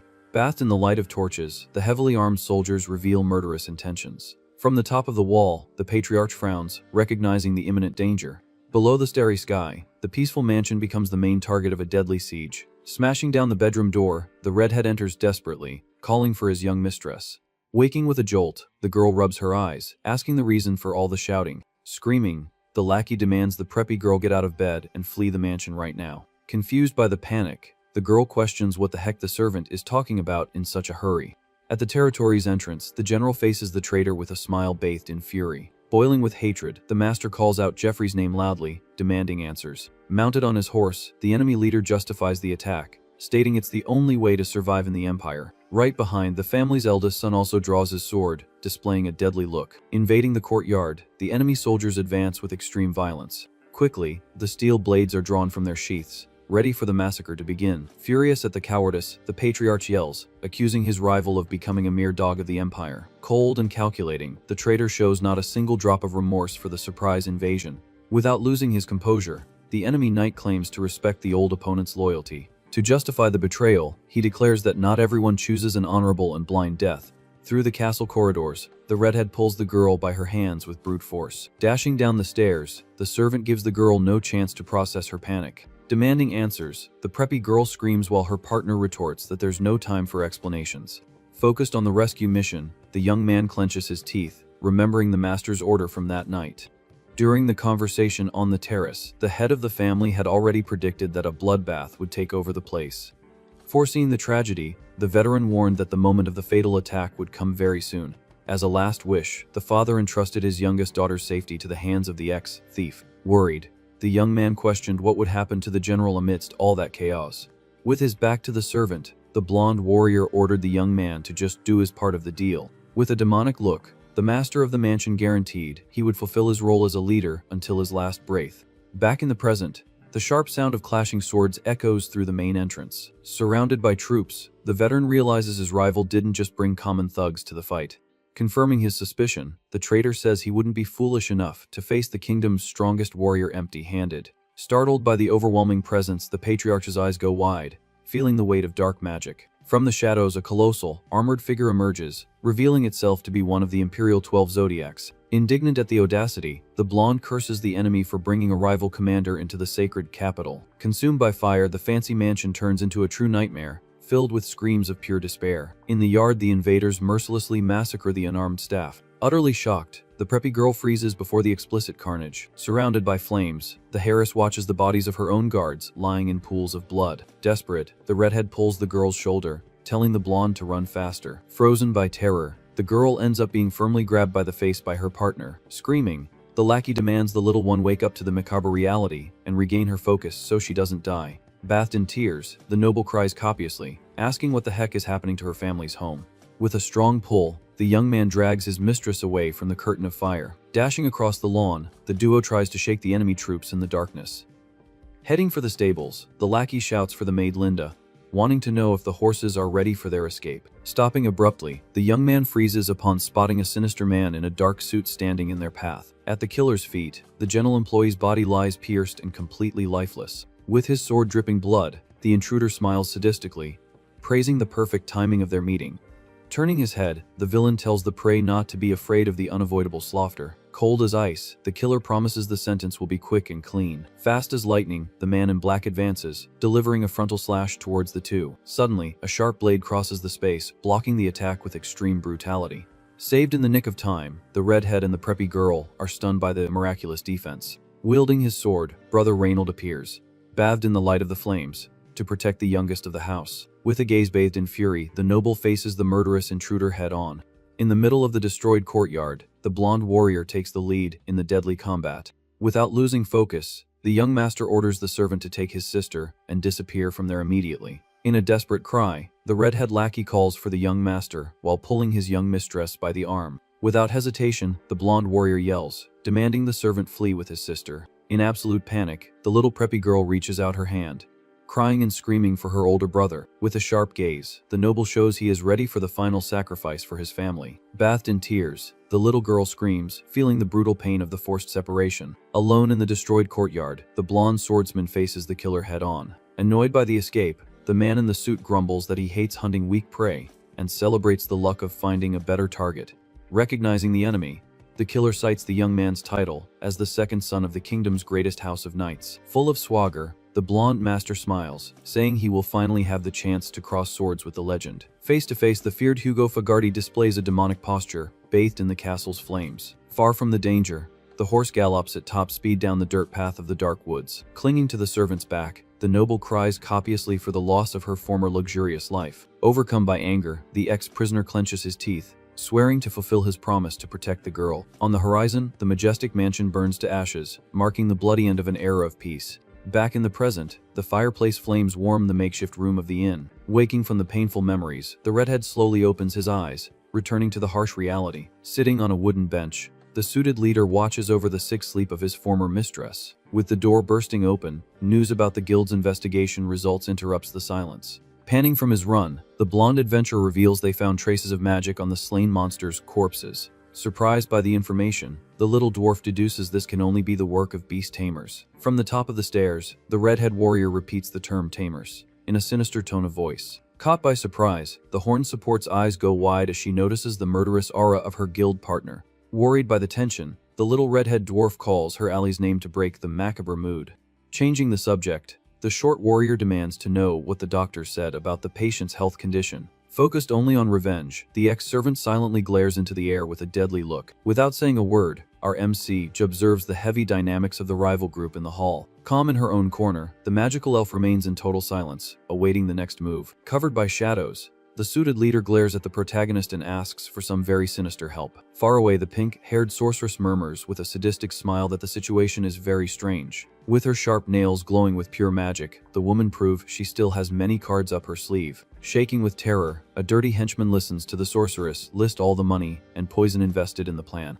Sitting in the darkness, the pink-haired leader demands to know why the surprise attack failed miserably. With a malevolent smile on her face, the dark mage displays pure killing intent towards the useless lackey. Kneeling on the dirt, the human trash begs for forgiveness, swearing that an unknown sorceress ruined everything. Bathed in a cold sweat, the mercenary cries, begging for just one more chance to complete the mission. Suddenly, the killer Hugo advances and slashes the henchman's face, fatally denying any second chance. With a dry thud, the useless man's body falls dead on the grass, spraying blood everywhere. Satisfied with the execution, the villainess states she's given too many chances to that forest scum. Wiping the blood-stained blade, the man in the suit asks what the boss's next move will be. With an impeccable posture, the killer questions if the woman will simply give up on the village of Shiltrock so easily. Letting out a cynical sigh, the boss lady gets up from the bench, asking what else she could do in these unfavorable conditions. Logically, the main strike failed, and now the territory's security will be impenetrable. To worsen the scenario, the local Hunters Guild will accelerate their investigations relentlessly. Focused on stealth, the woman admits that acting personally now would only draw unwanted attention to the group. With her eye glowing with pure interest, she confesses there's an even bigger reason for the strategic retreat. Sitting a heavy name, the sorceress reveals she doesn't want to start direct trouble with the feared Lord Asclepius. Playing with a magical dagger in her hands, she downplays the situation, claiming it all started as just a silly joke. Covered in a violent purple aura, the woman opens a dimensional portal, announcing it's time to return to base. Silently, the suited killer just stares as his partner disappears into the energy hole without moving a muscle. Sword in hand, the dark man refuses to flee, stating he still has unfinished business there. Displaying a macabre smile, the villain shows that the hunt against the Chatelain family survivors is still on. At the village inn, the blonde mistress sleeps heavily, a victim of the rare toxin. In a brutal impact, a punch shatters the face of some random bandit in the middle of the thick woods. Defeated, the mercenary falls groaning on the grass after taking a violent blow to the jaw. Bloodied, the criminal hears the interrogator warn that his patience has completely run out. Cracking his knuckles, the suited redhead sets the stage for a heavy torture session. With a demonic look, the ex-lackey guarantees that the scoundrel's health depends purely on the truth. In the middle of the clearing, our MC watches his rich partner mercilessly beat the captured bandits. Leaning on his baseball bat, the player doesn't interfere in the aggression, maintaining a look of total boredom. At the makeshift camp, the team of adventurers seeks answers to save the poisoned noble's life. Sitting on the grass, the little elf witch patiently awaits the end of the brutal interrogation.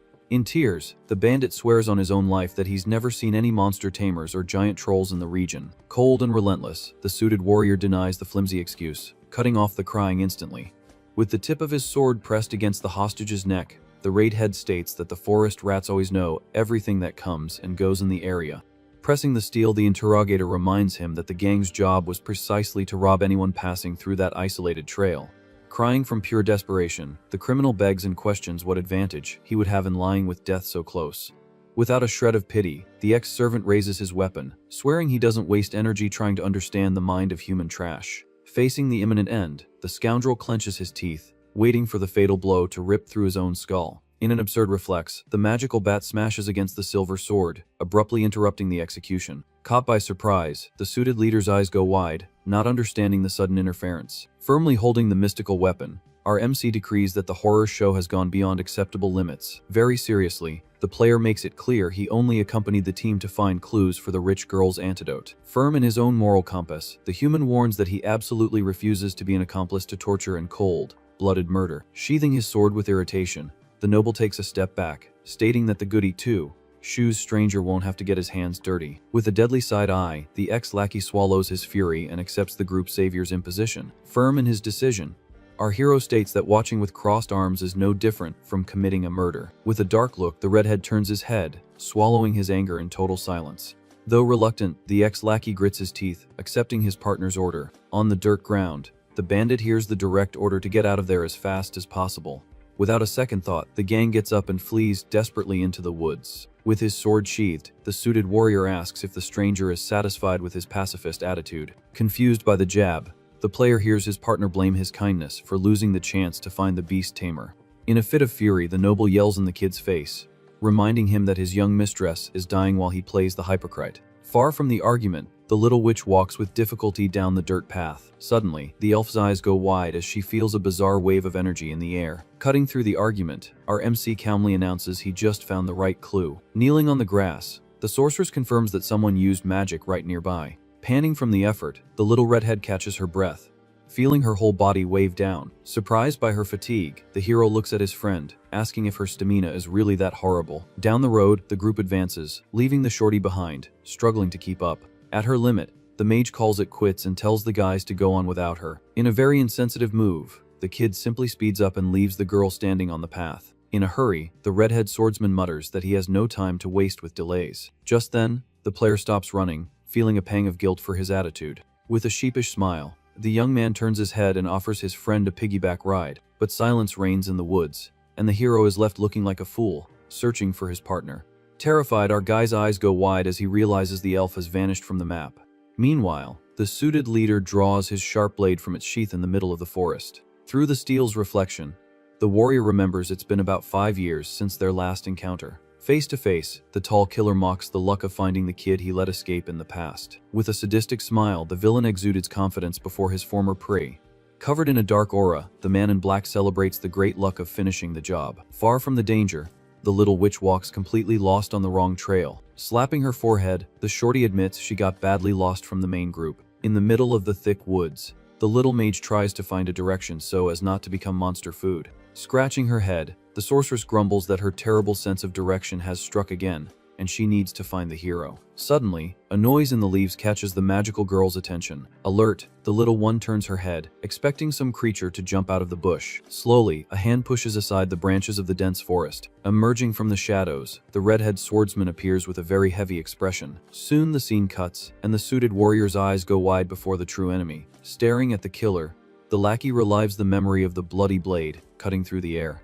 Sitting on a rock with a bored expression, the villain listens to the young man whisper his name with pure hatred.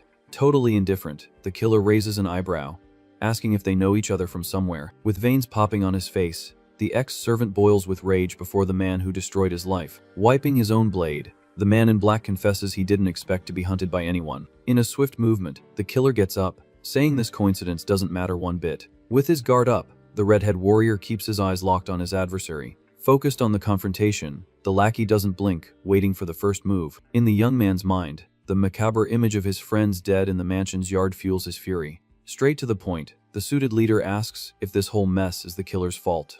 Gripping his sword's handle, the redhead questions about the beast tamer's ambush and the slaughter in the woods. With a cynical smile, the villain returns the question, wanting to know what difference it makes now. Extremely sadistic, the man in the suit notices the bloodlust leaking from the boy's body. Baring his teeth in a demonic smile, the killer confesses he was also really in the mood to kill someone today. Far away, our MC shouts the little witch's name with both hands cupped around his mouth. Dashing down the dirt path, the hero tells the girl to answer if she can hear his call. Annoyed by her disappearance, the kid grumbles that his partner is incredibly distracted. To add to the stress, the player confesses he's worried about his suited partner who disappeared after the tamer. With a drop of sweat on his face, he concludes that the situation has become a huge headache. Like a lightning bolt, the ex-servant advances, slicing the air with a sequence of brutal blows. Using pure agility, the villain jumps back, dodging the steel by millimeters. Landing perfectly on the dirt, the elite killer says he finally remembers who he is. With his guard up, the redhead listens to the enemy call him the rich brat's pathetic lackey. With the tip of his sword pointed up, the tall man brags about having an excellent memory for faces.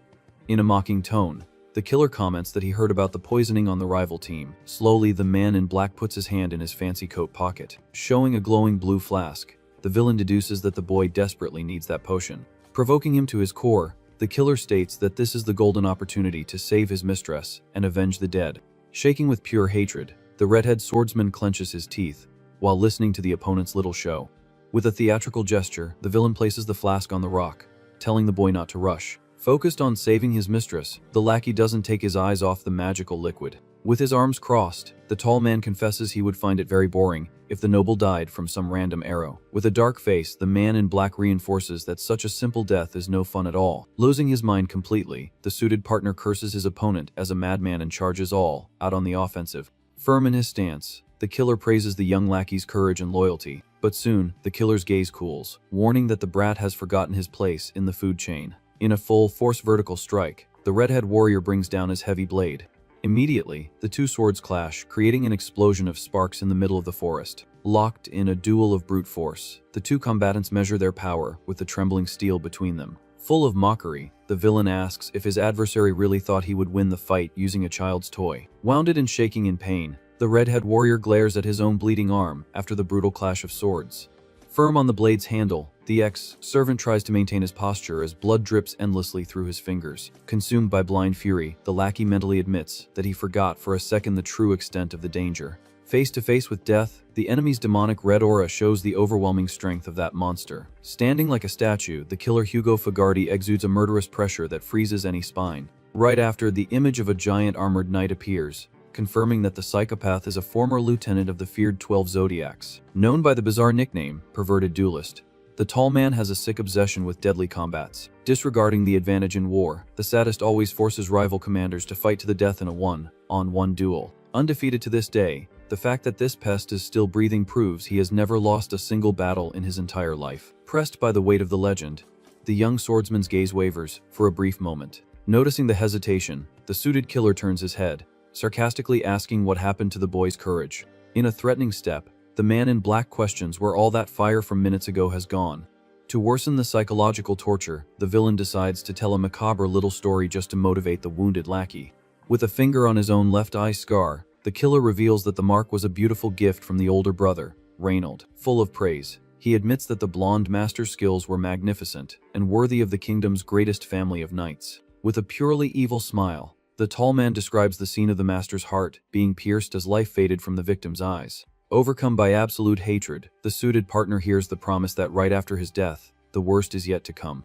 Focused on the antidote flask thrown on the rock, the psychopath announces he plans to heal the little preppy girl, just to challenge her to a useless duel. Completely insane, the demon swears he will slice up the furious girl very slowly, as if it were a true work of art. In an instant, the ex-servant sucks in a breath and grips the sword's steel with unshackable firmness, refusing this disgusting fate. Bathed in an aura of pure fury, the redhead warrior decrees that none of this will happen, because the killer will be buried right here.